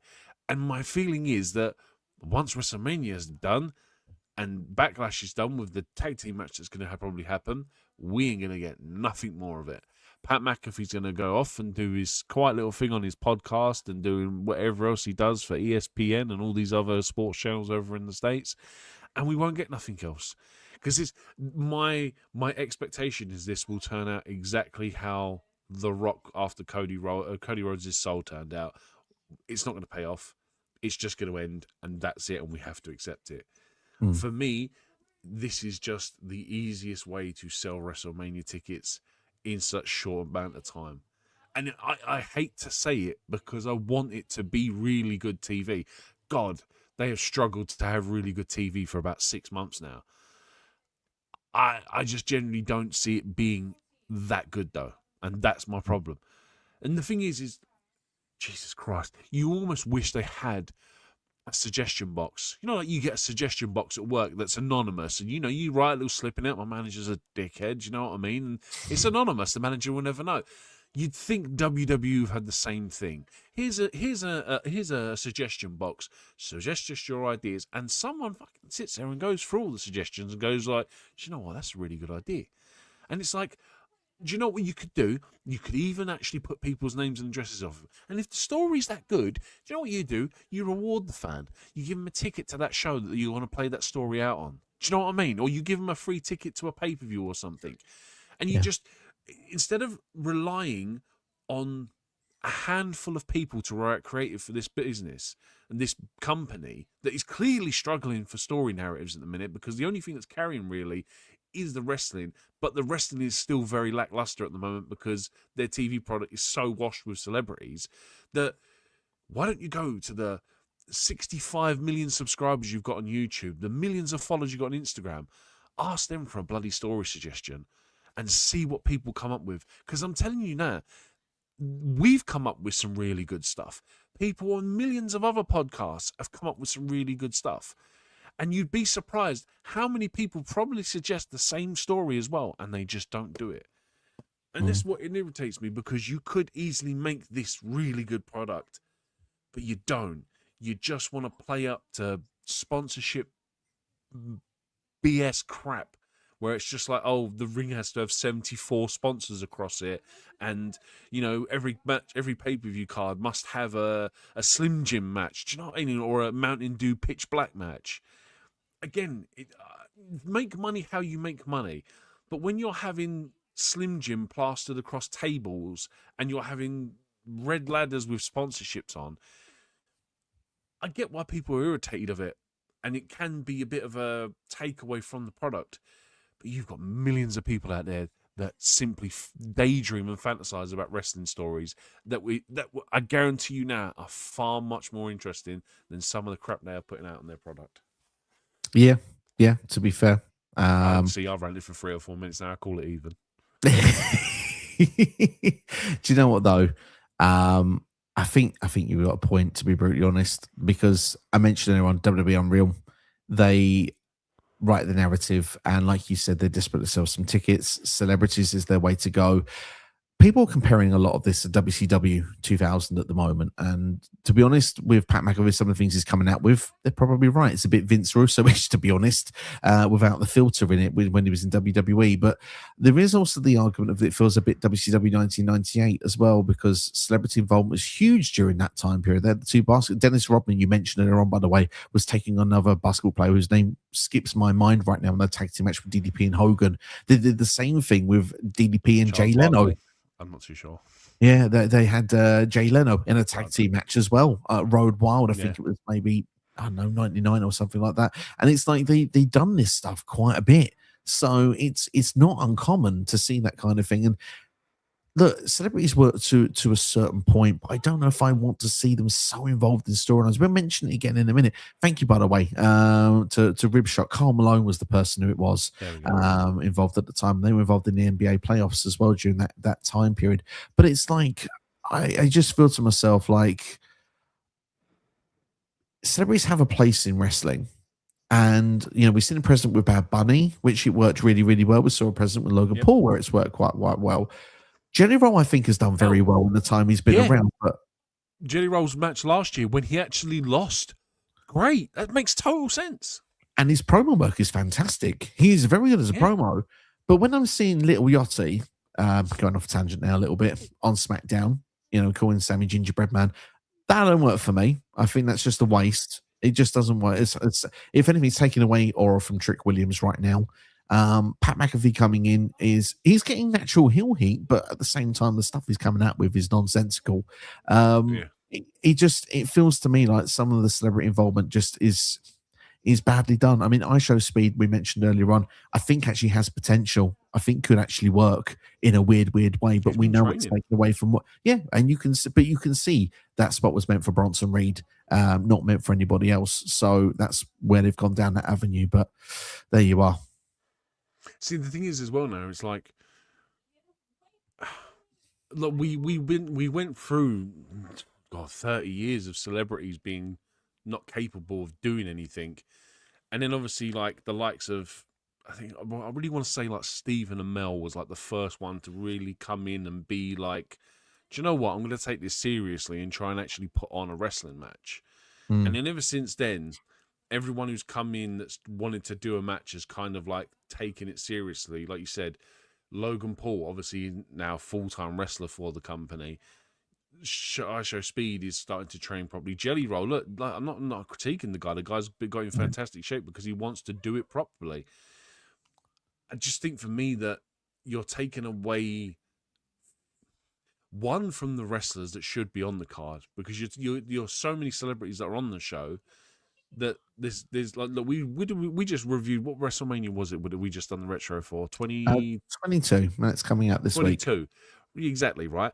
And you look at the first match on the card, Chris Masters and Carlito, was it, versus Big Show and Kane. We're sitting here going, how can you get everyone on the card? And clearly, like 20 years ago, you couldn't even feel the card. And it was like, look, with people like Bad Bunny, he understood what wrestling was, but he didn't go all out to try and be a pro wrestler. He was just someone that he's almost like he was more story driven than wrestling driven. And how fantastic was it? Still one of my favorite pay-per-views of all time. That was it, Backlash in Puerto Rico? Yeah. When he takes on Damian Priest, one of the best pay-per-views, and the crowd reaction is phenomenal. And it's just like everyone just seems to be trying too hard now, and it's taken away from your Jim Carrey in the Royal Rumble when he's being chased off by Kane because he smashed a guitar over the honky tonk man's head. Do you know what I mean? It's just everyone's taking it too seriously, and it just leads to these consistent repeat appearances from these people. And look, I've gone on for long enough now. We could talk about this whole thing about celebrities for like 2 hours. It's just the way the business, it's just the way WWE is just going forward with their business. And I just think I think for me, when you've got people like Aleister Black that reduced backstage they're in the background of a backstage segment for Jelly Roll and Pat McAfee, and you're like, what are we doing here, man? Aleister Black is like one of the most, like probably one of the best wrestlers on the card that you've got. Guy can't even make TV because you're using celebrities. It's wrong, man. Yeah, totally agree with you. Yeah. I'm going Randy Orton, by the way, to win. Yeah, I think Randy Orton as well. I genuinely think he will be the TKO style champion. Whether they'll actually rebrand the title or not, probably not. But I think would be a fun suggestion regardless. But Randy wins here, and like you said, Pat McAfee will be on. Then can remain on TV. We can get the tag team match with Cody and Jelly Roll at Backlash, and we'll see what it leads to after that. And I think we could see. I wouldn't be surprised to see a Randy Orton with Pat McAfee versus CM Punk feud at some point in 2026 as well. I think that's something they will look to play off, especially what we've seen in recent weeks on Monday Night Raw. But look, we will move on in the meantime. We've done night one. It's taken an hour and 22 minutes. I think we're going to be a lot quicker for night two, as NXT and myself have work tomorrow, so we need to be a bit sharper on it. But I'll tell you what a match to kick off night two. Let's kill it up here for us. Brock Lesnar versus Oba Femi. I mean, Oba Femi has come in like a house on fire, to be honest, when you look at these two. Brock Lesnar put out an open challenge for anyone to come and take him on. Oba was the one that answered, actually put the pump-up powerbomb as well for Brock Lesnar also, put him through the canvas, put the foot on the chest as well, and just really was a star-making moment. And after that as well, Oba's just pretty much looked dominant every time. Lesnar's had to backtrack quite a bit. He's really made Oba look like $1 million, and they've had the contract sign him. They did really well Madison Square Garden as well. I would have preferred, though, the roster broke them up rather than Triple H. But everyone is doing the Oba walk. Everyone is just singing along with the song. They're doing the Ober chants like Goldberg. He has become a megastar in 2 months in WWE. Yeah. Next big thing. Should have won the Rumble. This was the one time where you could have had an NXT star win the Rumble and it would have had legitimacy behind it and no one would have argued with it. I'm not against this match. I think this is great for Obafemi. Obafemi should be winning this, by the way. There's no way Brock Lesnar should be winning this because this is about putting over the stars of the future like your Javon Evans, like your Trick Williams, like your Obafemis. If he's losing to a guy that's retiring in 2 months, 3 months, wherever it is, it doesn't make sense for me. Obafemi should be winning this. But yeah, look, the guy... I've been singing this guy's praises for like 12 to 18 months now. Like, the guy is just phenomenal. I love everything about him. I thought his Nigerian accent was legitimate. It's not. It's put on. And you know what? I don't care. I still love it. And his music is phenomenal. Yeah, like, honestly, if you go back and find it, there's like early NXT promos where he's talking. He's got like a thick American accent. So his Nigerian accent is complete BS. But I'm sold on it. And for me, character work is like so important. And how many times have WWE tried to do like Nigerian Apollo Crews and all this kind of stuff and Jamaican Kofi Kingston to then not be Jamaican no more? And it's like, this is one of the few times that a character like that actually works. And I just can't wait for this guy to win a world title. If anything, like, he should have been like on a Randy Orton level. Like, he should have come in at the Rumble. He should have gone to WrestleMania and he should have won his first world title. It just would have been such a way to elevate someone into the main title scene. Do you know what? I agreed with you at the Rumble. I'm going to disagree with you now because I actually think the way they've built this match now has gone so well that I actually think that if Oba wins, which he should, in fact, I'm going to say he should just beat Brock Lesnar. He should squash Brock Lesnar. This match should be less than 5 minutes. This should be Goldberg style, 90 seconds. Exactly. Brock should not get a look in. And the thing is, the only thing I think it should be a little bit longer is that they should have not just the fact that it's like 1-2 moves and that's it. Brock should be looked at. I physically can't do nothing with this guy. He's overpowering me. And no matter what I try, you just see the reactions of Brock because Brock's facials are fantastic of selling. And I think Brock's one of the best sellers of all time, by the way. Just going to throw that out there. But like, I feel with that, you can say, I don't know what I'm going to do. And then all of a sudden, after 2 or 3 minutes, Oba's like, let's take this home. I'm going to hit 2 or 3 of the big moves. I'm going to hit my power bomb and boom, I'm going to pin you. And do you know what I would love to see? I'd love to see the foot on the chest one more time as a free count. Yeah. Proper burial. It should be a case of Brock running the ropes and Oba just standing firm. You can't move me. I'm the ruler. I'm the destroyer. I'm the wall you cannot break. You cannot move. I am the immovable object. Like, you should generally put the fear of God into Brock Lesnar with this match.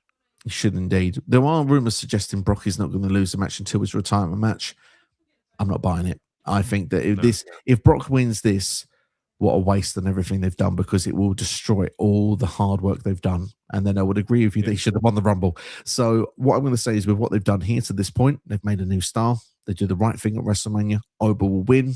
Oba will be able to go for a world title at any point after they feel like it because he'll be at the right stage for it. Final prediction, Oba Femi.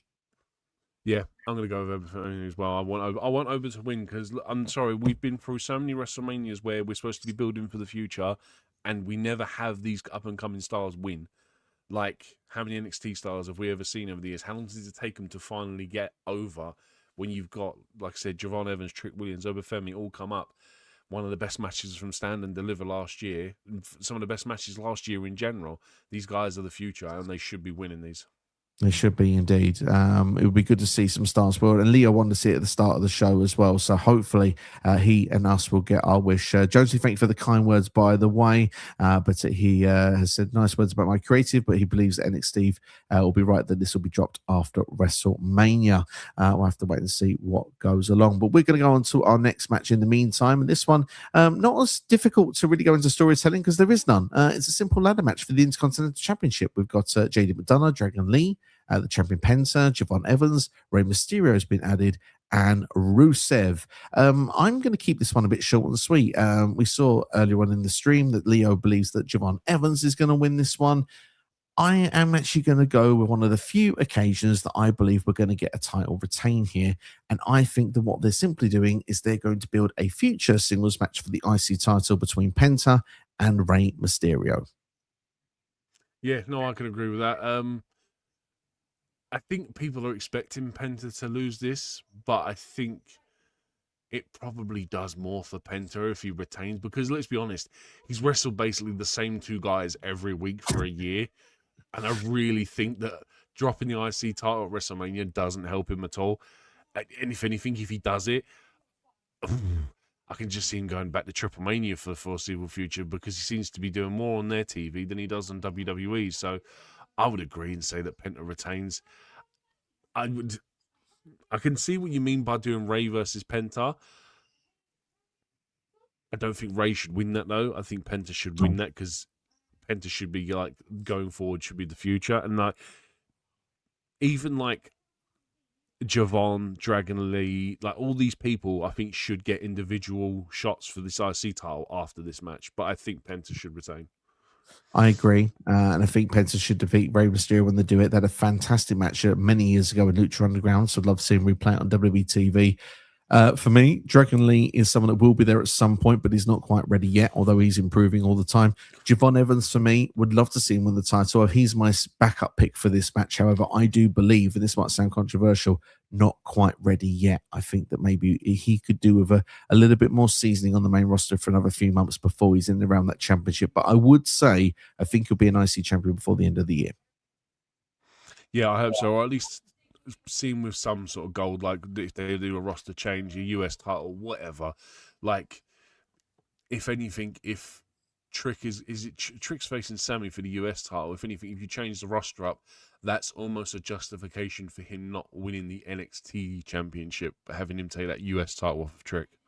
That would be very interesting if that happens, and we may we've just got our prediction for our next match here, but let's go into it quickly. First off, Penta winning from Noob.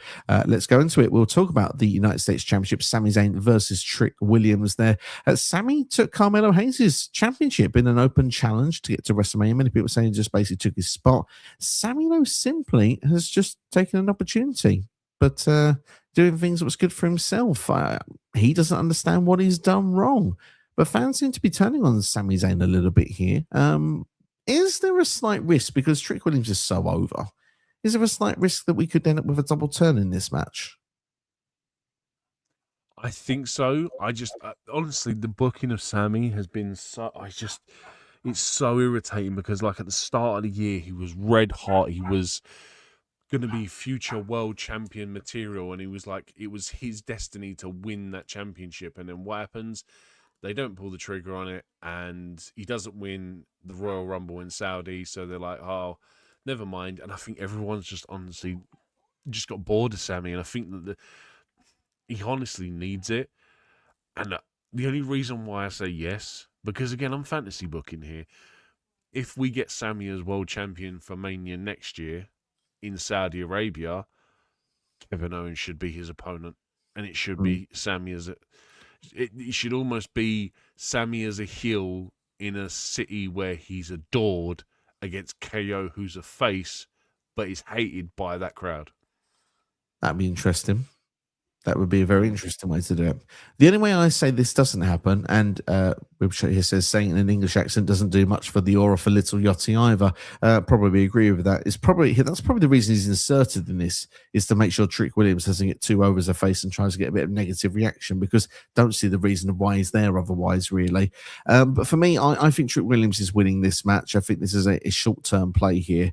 Sami Zayn. Do you know what? Go I'm on, just going to say quickly on Trick. Do you not find it funny that, we sit here and bang on about really crap music for wrestlers? Yeah. Trick Williams got over because of his entrance music to start off with. That whole whoop that trick thing. that carried him to where he is now. That's where I think the crowd was like, if you have a catchy song that sings along with, and then he's obviously start doing the whole talking about himself in the third person perspective, which again is great stuff. I think he like this. This is what I talk about character work and like the character presentation. If you are presented in such a way, you will get yourself over regardless. Everyone who's had decent music, like I can't think of a wrestler that's had really bad music. Like their presentation has just been awful, but yet gone on to be like a 9-time world champion. Do you know what I mean? And just I'm tangenting here. Just like I'm talking about character work and stuff like this. Again, it's basically, essentially, Def Rebel do one. Mind you, Trick Williams' song probably is a Def Rebel song, but carry on. Yeah, probably is, but it's one that's worked very, very well to this point. I mean, Trick Williams, for me, I think is doing wonderful work. I think he'll have a few with Carmelo Hayes going into the early part of the summer. If Javon Evans moves over to SmackDown at any point, would love to see that again. Trick Williams at this point, I think, is someone that's destined for world titles in the future. He's going to be a top star for WWE, but I think right now they're settling for, well, we've not got a place for him right now with what we're doing with Cody, with Randy. He's going to be on SmackDown. The United States Championship is a good way for him to get some title experience on the main roster, season him up, and when we've got the opportunity in maybe, say, 12 to 18 months' time, we can then push Trick up and push him to the moon. I think that's the thing. They've kind of gone, Ober's the one we're going to push to the moon right now. He can be on the Raw side. Trick, mid-card for SmackDown, perfect for now. Sami Zayn on the other end, you talk about good character work, really deep down. It's fantastic what they've done with him this year. Gone from lovable babyface to where fans are booing him, to where he's questioning himself and his morals and what he should and shouldn't do. This is the constant struggles I want to see of Sami Zayn to get to himself to that level. What's the right thing for Sami Zayn? Does he turn heel? Does he go against his laurels? Does he do the wrong thing? Does he join Pat McAfee and Randy Orton and part of TKO? Who knows? What I would say though is, hey, I'd be down for it. And for him to turn later on when he realizes he's doing the wrong thing when it comes into WrestleMania. His ways. He's someone that's got issues with Cody, and with Cody being pushed as the lovable babyface pushed down the throats, blah blah blah. And you do what you need to do. Well, I'm doing what I need to do. What's the difference, kind of thing. So it does work very, very well in layers, and this is what I want. He's a complex character, Sami Zayn, right now, and that's why fans are turning on him. And it'd be interesting to see what his dynamic is going to be after WrestleMania, because he could be a face, but he could go to be a heel as well. One thing's for sure, the fans are going to make it uncomfortable for him for the next few months. That's probably one thing for sure. Yeah, I agree. Either way, I think Trick wins this. I think that if you're looking at Javon Ober and Trick Williams, I think Trick is the dead cert. I think obviously Ober's having to come up against Brock Lesnar booking himself, really. So that's kind of a here or there. Like you either going to win or you're either not going to win. You don't really get a choice in that matter. Javon is obviously in a 6-man match. He's in there to showcase. Trick Williams, I like to say, this is the guaranteed win of the 3 NXT stars. He's winning that US title. I reckon we get the. I don't think we get the heel turn at Mania. I think we get the loss here. Trick Williams obviously gets the pop of the win. We get the heel turn from Sami the following night. Javon, the Trick has a US Championship celebration party, whatever. Sami comes out to congratulate him. Trick starts belittling him, talking down to him. Sami just snaps and beats the living ever out of him. And you almost can do the double turn there and have Sami be a more vicious heel. Because I don't think I've ever really seen a vicious heel Sami Zayn. He's always been like a sarcastic, cowardly kind of heel. I think if we get a more kind of like, almost like how KO, do you remember when KO powerbombed him on the apron in NXT? Yeah. We get a Sami Zayn version of that. I think that would be a lot better. And like you said, fantasy booking, if they do the whole TKO fight thing, he'd be great for that. He would be indeed. Sami Zayn always, when there's a promo, reminds me of Mick Foley. He's always got that vibe on the mic, and I think that Foley did some fantastic work as a heel, along with being a babyface, and I think they could do that with Sami as well. I think he really has got the layers and the depth to do so.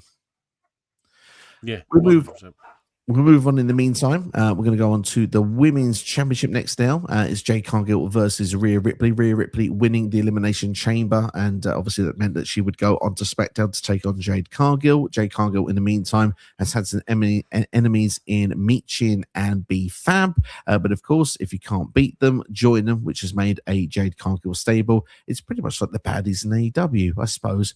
Play to your strengths, right? It's led into the numbers game over Rhea Ripley. Rhea Ripley has got Io Sky involved, but that's not really worked into this story. I'm not going to lie, I'm a little bit lukewarm on this storyline. They have also done the dreaded Jade Cargill. Well, you know, this doesn't mean everything to me, where Rhea Ripley means everything to her. You don't always come back when you do that kind of stuff. Fans will turn on you, and it doesn't always end well. And sometimes you end up out of the company. So be careful how you book Jade Cargill for here, in my personal opinion. I'm going to keep this short and brief because I'm not really too fussed about this one too much. I think that it's a bit boring all around. But I think a title change is needed. Rhea Ripley for the win. I don't see Bianca Belair coming back anytime soon. So, yeah, Belair versus Jade doesn't really work for me. Plus, if we believe the rumors to be true, when Jade Cargill signed with the company, she signed a 3-year deal. That deal will be running out at some point later this year. So, I'm not so sure WWE is going to renew that. See, I think this is I'm gonna yin or yang here, and I think Jade retains. Because I think it's the only thing that makes her at least remotely interesting is having the title on her. And yeah, look, in WWE's eyes, whatever happened on AEW didn't even exist. Was like no one even really knows that happened. And it's like, well, they did it a hell of a lot better than what you guys did. But I think, honestly, I think Jade retains here. I think that the numbers game is going to be a thing. And I think you almost...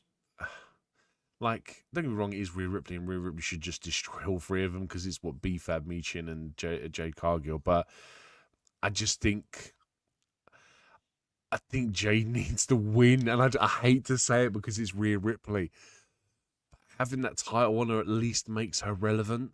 And if you don't put that title on her, what do you do with her? Do you put her down in the mid-card with the US title? It doesn't seem right. I don't think they'd let her go. When you say her contract was up September, supposedly? Probably, yeah. I think it was around that period. Fastlane 2023 when she signed it. Yeah, I can't see her letting her go. The only reason why is because they haven't had long enough of an opportunity to keep her off TV. I think normally when they're gonna not renew contracts, oh yeah, you can stay at home for the next 12 months. You can become irrelevant and a second thought on everyone's mind. And I think if you're telling me that her contract expires in 4 or 5 months, I don't think that's enough. And they've just made this trio faction. I don't see it happening. But I genuinely think Jade wins this. I think Jade retains because it keeps her relevant. Fair. I'm gonna go for Rhea. I think that that she will then be a permanent fixture on SmackDown, where Damian Priest is as well, because they're good friends. R-Truth is as well. She gets on really well with Truth. And I think Io will be a part of SmackDown. I think they're going to do a reshuffle with the rosters after WrestleMania. I'm going to make a little prediction. Maybe not a draft, but I think they'll do a shake-up. And I think we'll see Rhea and Io on SmackDown. And I think we may eventually see Rhea versus Io for the title again at some point down the line, maybe even around SummerSlam season, if I had to predict early. And plus, I'm going to say a match I really want to see on SmackDown, which I would have loved to have seen at WrestleMania, would have been Rhea Ripley versus Tiffany Stratton, someone who's not actually going to be on the card at all. Yeah. It's like this is the problem with having such a bloated roster where you like. How many people do we know that are not on this roster just because they've not been on TV?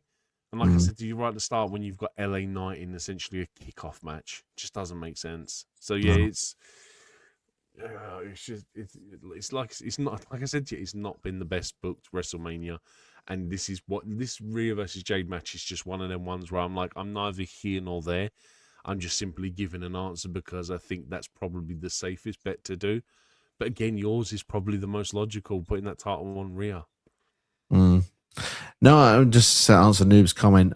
I wish this match was on WrestleMania. No, Tiffany's going for the US title. I wish Tiffany was the champion going for going against Rhea Ripley. Yeah, no, yeah, it should. It should. Sorry, yeah, I completely forgot that I went on the tangent again. Yeah, that much should be on the card because they're actually two really good wrestlers that could probably put on a really good match. Yeah, absolutely, indeed. We'll move on because we've got 2 matches to go. In the meantime, we're going to talk about Finn Balor, Demon Finn Balor versus Dirty Dom Mysterio. Do you know what? This match is probably the longest build of all of it because obviously Finn Balor was a big reason Dominic Mysterio was Like in the 3 Judgment years. Day. Yeah, it's like 3 years, but it really got where we knew the match was coming when Dirty Dom won the IC title last year, pinning Finn Balor in the Fatal 4-Way at WrestleMania last year, which also included Penta and Braun Breaker. There's been the teasers of a breakup ever since for the last sort of 6 to 12 months, but it all came from the idea actually, because I thought for the longest time Finn Balor would be the one to kick Dominic out of the group and Dirty Dom would become a face. But instead, it's actually gone the other way around because it's actually Balor on the European tour who relived and found himself, the old glory, the old Finn Balor against CM Punk. And it led to a feud of where he wanted to do it on his own, to the point that where he didn't get the job done, Dominic Mysterio and JD McDonough had turned on him. And obviously he had Liv Morgan, Raquel, and Roxanne also probably giving the kick in as well. This match has come about pretty well overall. Finn Balor announced the Demons coming back. Wish they'd left that as a surprise, I'll be honest. But other than that, I think it's a great attraction for WrestleMania. Again, it probably helps maybe sell 1 or 2 more tickets. They're still overly expensive. But yeah, I'm going to make this quick and short. I think Finn Balor is beating Dominic Mysterio. I think the Demon comes back. The Demons only lost twice, I believe, on the main roster to Edge and to Roman Reigns. So yeah, I don't think we're going to Dirty Dom to that list. What was the one where the turnbuckle collapsed? Was that against Roman? Roman, yeah. Extreme Rules 1 year. Look, I mean, they should have done more to hype up the return of the Demon, because I think it's a very. It almost should have been a surprise. It should have just been Balor versus Dom, and he comes out as the Demon. Yeah, because I think that just makes it a bit more shock and awe factor. But look, I want Finn Balor to win this. Dom doesn't need this win. Balor needs this win desperately because he needs to be doing something. He isn't. God, another guy that can't remember the last time he won a singles match. Like, he has struggled for wins as a singles competitor. Like, in 3 years, I don't think he's barely won any. So, yeah, that for me, Balor wins this. I think it's finally time to bring back the Demon, but I don't think they've done the right creative in bringing back the Demon, but hopefully they can do better with it going forward. Fingers crossed indeed. I'm interested to see where they go after WrestleMania for this. I imagine they'll probably do another match, probably somewhere further down the line where maybe it's not Demon Finn Balor against Dirty Dom. But yeah, I think it just makes sense. This could be one of the, dare I say, shorter matches of WrestleMania. You just do a dominant one here. I reckon it will still be really good, though. Yeah, I do as well. I think so. Both are really good guys. Obviously, we have a lot of chemistry. The story's really good. The story is probably the most intriguing for me out of that one. I totally agree. Be interested to see if Liv Morgan is at the side here when it comes to Dom on Sunday night as well. We'll have to wait and see. Very quickly, we'll talk about this for literally 30 seconds, I think. John Cena is going to be the host of WrestleMania. He's going to be involved on both nights. Who do we think we might see John Cena interact with on the show? We'll probably do announcing of attendances and stuff like that. I'm going to make some quick predictions for you where I think he'll be around. I think he'll be around Danhausen. Yeah, I think there'll be a curse. I think John Cena may even give a curse to somebody backstage. We'll have to wait and see. I think that he will probably shake the hand of AJ Styles, I imagine, with AJ Styles going into the Hall of Fame. And I wouldn't be surprised to see something with John Cena and Gunther either during WrestleMania, since the fact that Gunther was the one to retire John Cena, and John Cena might just give him an AA. Yeah, again, exactly that. Danhausen is probably going to be one of them ones. Any of the Hall of Famers that are going into the Hall of Fame ceremony, they're probably going to get roped in there somewhere. Stephanie McMahon's probably going to be one of them as well. Yeah, it just... I don't care for WrestleMania hosts. Do you remember when Bayley hosted one and she came out for the first opening segment with Vince and then we never saw her again for the rest of WrestleMania? It's just like that. No one cares. I just think this is it's almost opportunistic because he's in the area, because he's filming or something, that they've got him to do it. Like, I suppose because it's John Cena, it probably is a bit more high profile than, say, I don't know. I'm trying to think of some even worse people to host WrestleMania, but yeah, it's one of them things where we're going to get a Danhausen moment. That's probably the most exciting thing I'm looking forward to about it. Yeah, I'm looking forward to that one. I think it should be a lot of fun if they were to do Yeah. something like that. Maybe some El Grande Americano action as well would be quite fun at WrestleMania, since the fact they're not going to be on the card. Yeah, again, yeah, I really wish that was a WrestleMania match. But yeah, do you know what? I don't even think so, because I can't even remember last time I can't remember last time I see him do anything decent on TV. Didn't, like, what are they, Dino and Bravo or something, like the other two? Right, Pete Ryo Dunne and Bravo, yeah, they are on Raw yeah. every couple of weeks, but yeah, they've done some work That's in what I'm saying. NXT as Yeah, they're well. not doing anything significant on TV, so I would doubt to see him on WrestleMania at all. Yeah, we'll have to wait and see. One match to go then. It is the one we'll be talking about. Wrestling Supreme here with us is that time of year again. WrestleMania, like Christmas for many fans, absolutely. It's like opening your favorite presents. And Wrestling Supreme, you're in time for the biggest present of them all. It is the night 2 main event. It's CM Punk versus Roman Reigns. They hate each other. Did you know that they hated each other? They got quite personal on week 1, mentioning about how Punk made Roman's life difficult with going on podcasts. CM Punk obviously walking out of the company as well, and that Roman was the one that was allowed him to come back. Obviously, since then we've had Roman's family being dissed, all about the bloodline, Seeker's name being mentioned as well, how Roman would be buried next to him. We've had people being put through tables. It was 1 week with the Usos involved, and then Roman put Punk through a table. Punk would return to Madison Square Garden, and this past week they went through it once again, that they hate each other. But do you know what's really fun? They told the truth. Tell me when I'm telling lies. Punk said that he was actually jealous of Roman Reigns, the fact that, he's had to work so hard to get to the position he's in, but Roman had this wrestling dynasty he was born into.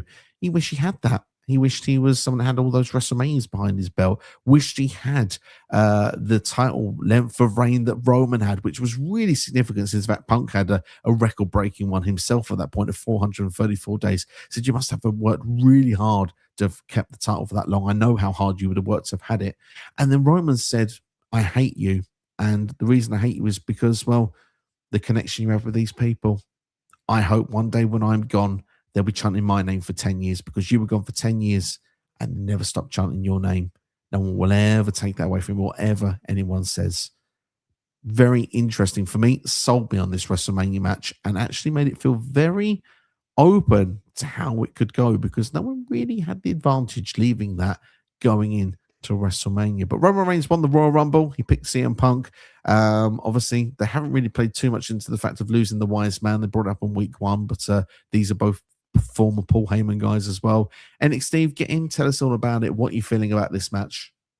I mean, I think personally the promos have got progressively better. And when you're having to use shitty stuff like talking about people's dead family, and like apparently they were going to use like his dog dying as part of a promo as well, it's really crass and just horrible stuff to be writing promos. Yeah, exactly. It's not needed. And like I said, I think week on week they've just progressively got better and more intimidating. And like you said, when you go away for 10 years and they're still chanting my name, you're kind of like, well, do you know what? It's really hard to argue with someone when, factually it's true. The guy goes away for 10 years and every week, or at least once a month, a crowd would start chanting for CM Punk. Look, do you think Roman Reigns is ever going to have an impact on the business as CM Punk did? I don't know, I think if Roman Reigns went away for 10 years, I don't think we'd get Roman Reigns once a month. I think, yeah, there's, like I said, a lot of harsh truths and a lot of stern realities that both of them have had to face. But you know what? I dig it. I'm into it. I wasn't sold on Roman winning the Rumble, but you know what? We got there in the end, and I'm looking forward to night 2 main event. As I said, night 2 is for me definitely looking more interesting, and the fact that this story is well over a year old, because you'll go back to Mania last year in the triple threat between Roman, Seth, and Punk, and then it goes back even further than that to when Punk even returned. Who was in the match when CM Punk returned? Do you know what I mean? The Elimination Chamber, exactly. So yeah, not the War Games. Sorry. Do you know what I mean? They've kind of been sort of in or around or involved with each other for so long, and this kind of just feels like that amalgamating point where, like, okay, this is a payoff for like a 2.5 year story, something like that. Even like you see when they team together in War Games, like they've had so much interaction, and it's like it just feels like we're at the climax now of how long this has been going on for. And Punk and Shield, when we go back to Well, bringing the going Shield back in, 10 years, yeah, exactly, yeah. There's all so many different things with these guys, and like it's going to be interesting. And like, sorry about that, but I mean, it's got to the point really where when they were saying all the things they were jealous of each other about, they're almost as bad as each other. That's pretty much what it comes down to. And obviously for CM Punk, this is his first singles main event now. It's his second main event at WrestleMania, but his first singles one. It's his first night 2 main event, which is, let's be fair, it's the main event. It's absolutely. Do we consider WrestleMania Saturday as a main event or not? Nope. I do, because it's the main event of the show. I haven't, because it's not the main, it's not the final match. No, to me, this is the same as when like Vince was booking WrestleManias and saying they're co-main events, and it's the match before. It's not a main event; it's the penultimate match. Like it's the main event of the show, but for me, it's not the WrestleMania main event. The go home show to end the weekend for me is the main event. fair. I think it's a fair comment. For me, I class it as it's WrestleMania split into 2 halves. It's the last match of that night. Therefore, it's the main event of that night. So yeah, I mean, the main event night 2. It's it's the last match of the whole weekend. So it's the priority main event. It's the secondary main event, but I still class it as a main event. Tom Talks Rubbish in House. Hope you're doing well, my friend. Good to have you with us. You're about in time as we can make a prediction here, I think, for Roman Reigns and CM Punk and how we see things are going to go down. Because honestly, I think this can go either way, as I mentioned before. But I'm gonna take your Jonesy comment quickly, because Jonesy asked a question. I want to at least answer it. What's the plan for Reigns and Punk? Is Punk putting him over?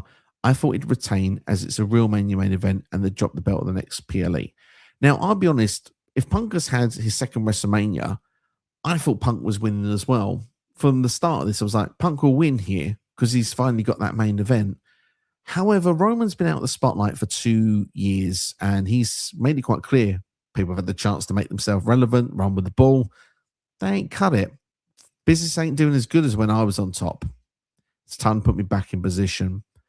And if I'm honest, if you look at them, Roman looks in his prime. I know he's called Punk old. Punk is seasoned and a veteran, but if you put the 2 and 2 together, I feel it looks more believable that Roman wins this. And if I'm going to be honest, I think Roman is going to win it. I think Roman's going to win this. I think we're going to get to CM Punk versus Randy Orton at some point in the summer, because we're starting off with the verbal jabs from Pat McAfee. So Punk can perhaps go over to SmackDown, maybe, if they do some sort of shake-up. And Cody can go to Raw, for example, so he can be taken away from Randy Orton for the time being. And yeah, I can see that there. And I think Roman Reigns will be World Heavyweight Champion. And I mentioned earlier on in this video, Saudi Arabia next year, WrestleMania. If we do Cody versus The Rock, Cody versus WWE versus Rock TKO, I think Roman's opponent is going to be Seth Rollins at WrestleMania next year. And my reasoning for it is because I think Seth wants to get back to win the title he never lost. I think as well, then he will be in a situation where he's got to get through the whole vision, which will probably take him most of the year, knowing Triple H is booking. And then he can get round to Royal Rumble Chamber season, win one of those, and we can get finally a singles match of Roman versus Seth for a world title at WrestleMania. Business will boom better right now with Roman as World Heavyweight Champion, because of the fact that all the Bloodline saga is being brought up once again. How people are looking at the family, embarrassment of the family.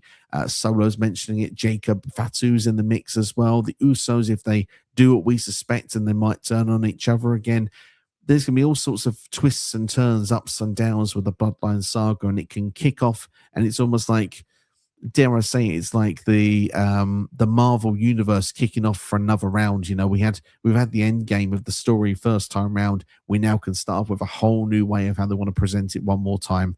So for that reason, I don't like what I'm going to say, but I'm going for Roman Reigns to win the World Heavyweight Championship. I think CM Punk is going to lose here.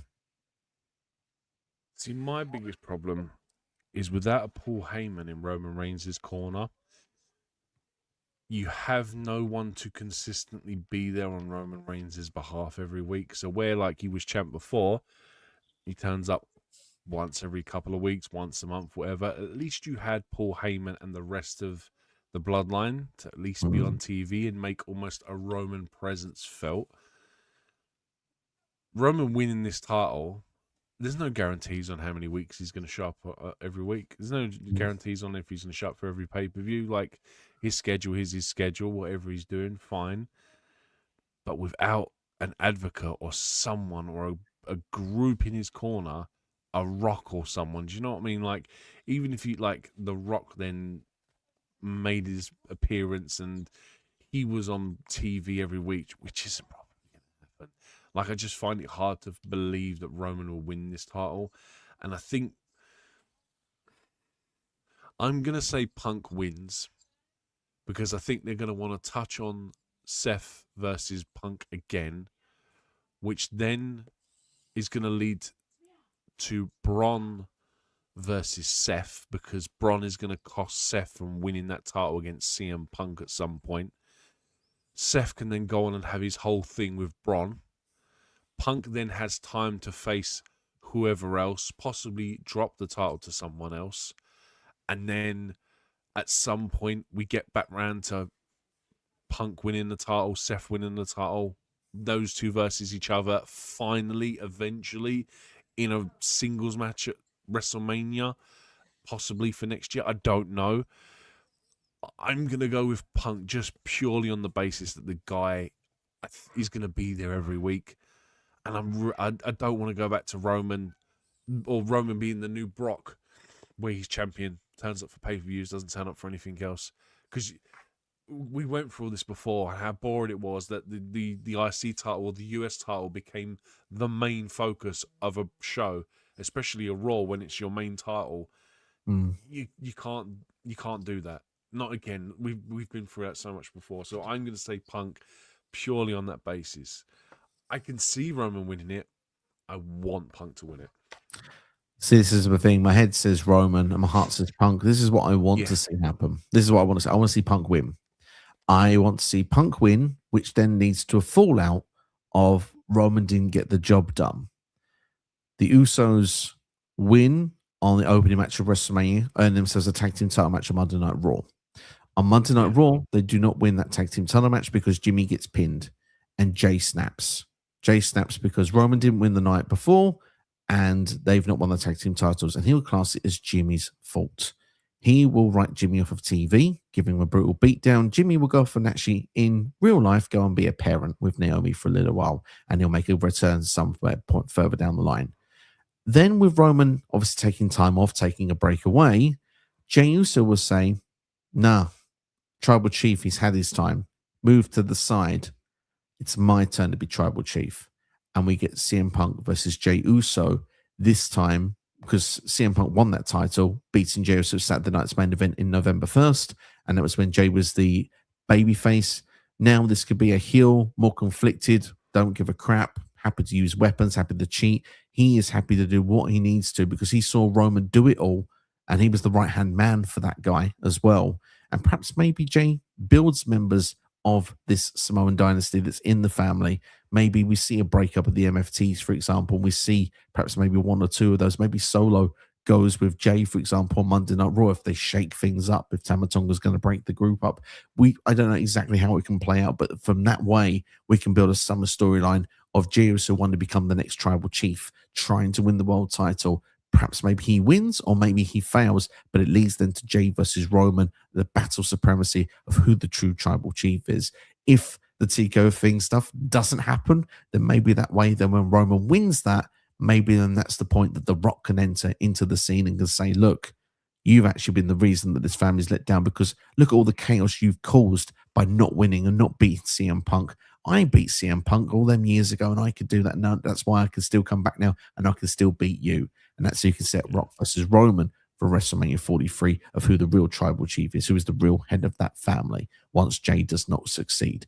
But we'll see how it plays out. Do you reckon out of interest would they do Punk versus Rock again just to play back on that whole Cena Rock Punk thing they did years ago, where they dropped Punk from that main event scene, put the title on Rock, which then leads to Roman versus Rock for title. It's possible. It's possible. Not ruling it out. Yeah. Royal Rumble, exact same vibe that they did before with it. If it was Royal Rumble 2013, The Rock won the title from CM Punk. They could do it again. They could do. What year was that? 2013. CM Punk won the title. Survivor Series 2011, dropped the title. Royal Rumble 2013, and it was to The Rock. I was looking for like an anniversary, like a 15 years since that kind of day thing, but it doesn't work out probably. No, could be 14 years, but who's counting? Who's counting? But yeah, absolutely. I will go with Roman though. I will go with the Roman Seth route. I'm going to go with the Punk going for Randy Orton, and damn it, I'm going for WWE versus TKO in the summer of 2026. I hope so. I hope so as well, man. But I am going to stick with Punk just because it's going to be around every week. Yeah, makes a lot of sense to me. And like I say, if Punk could win a WrestleMania main event, I think that would be a really nice. Be a nice ending to a WrestleMania. Would really feel like a big WrestleMania moment and one of those. It would be a nice payoff to the guy's career. That is all he's wanted is a main event win in WrestleMania. Jeez, even the Miz has a win in the main event of WrestleMania. Absolutely. We'd love to see it. We'll close off with a couple of comments here from Wrestling Supreme. Says Roman Reigns win the World Heavyweight Championship and make people not view it as a B-tier title anymore. And also says, I agree, give me Roman versus Seth for the World Heavyweight Championship at WrestleMania 43. That's all from us, ladies and gentlemen. 2 hours and 5 minutes. We've not done too bad, have we? We said 40 minutes. Well, per night. We would have been very okay, yeah, fair enough. Per night, fair enough. There's no way we could have done that, but still. But it's been a lot of fun doing this. Hope you've enjoyed it. If there's anything you've missed, make sure to go back and check it out, particularly Cody versus Randy's a lot of fun. But thank you for watching. Look after yourselves and each other. Coming up this week of what you can look forward to on the channel, why are the top baby faces in WWE booed? We have a clip taken from our WrestleMania 22 video, which we're going to put out on the channel as a full video. Then we're going to have the review come out on the channel as well, the rewind on Thursday. I will give you some shorts of WrestleMania predictions as well, along with who's winning the Andre the Giant Battle Royal this year. And all that good stuff and much, much more. Probably quite a few shorts from this stream as well. Take care, look after yourselves and each other. Big thanks to NXT for sitting in the hot seat for such a long time talking pro wrestling. We need to go to work, fellas. We're actually not even going to get any sleep. Take care. We'll see you at Mania.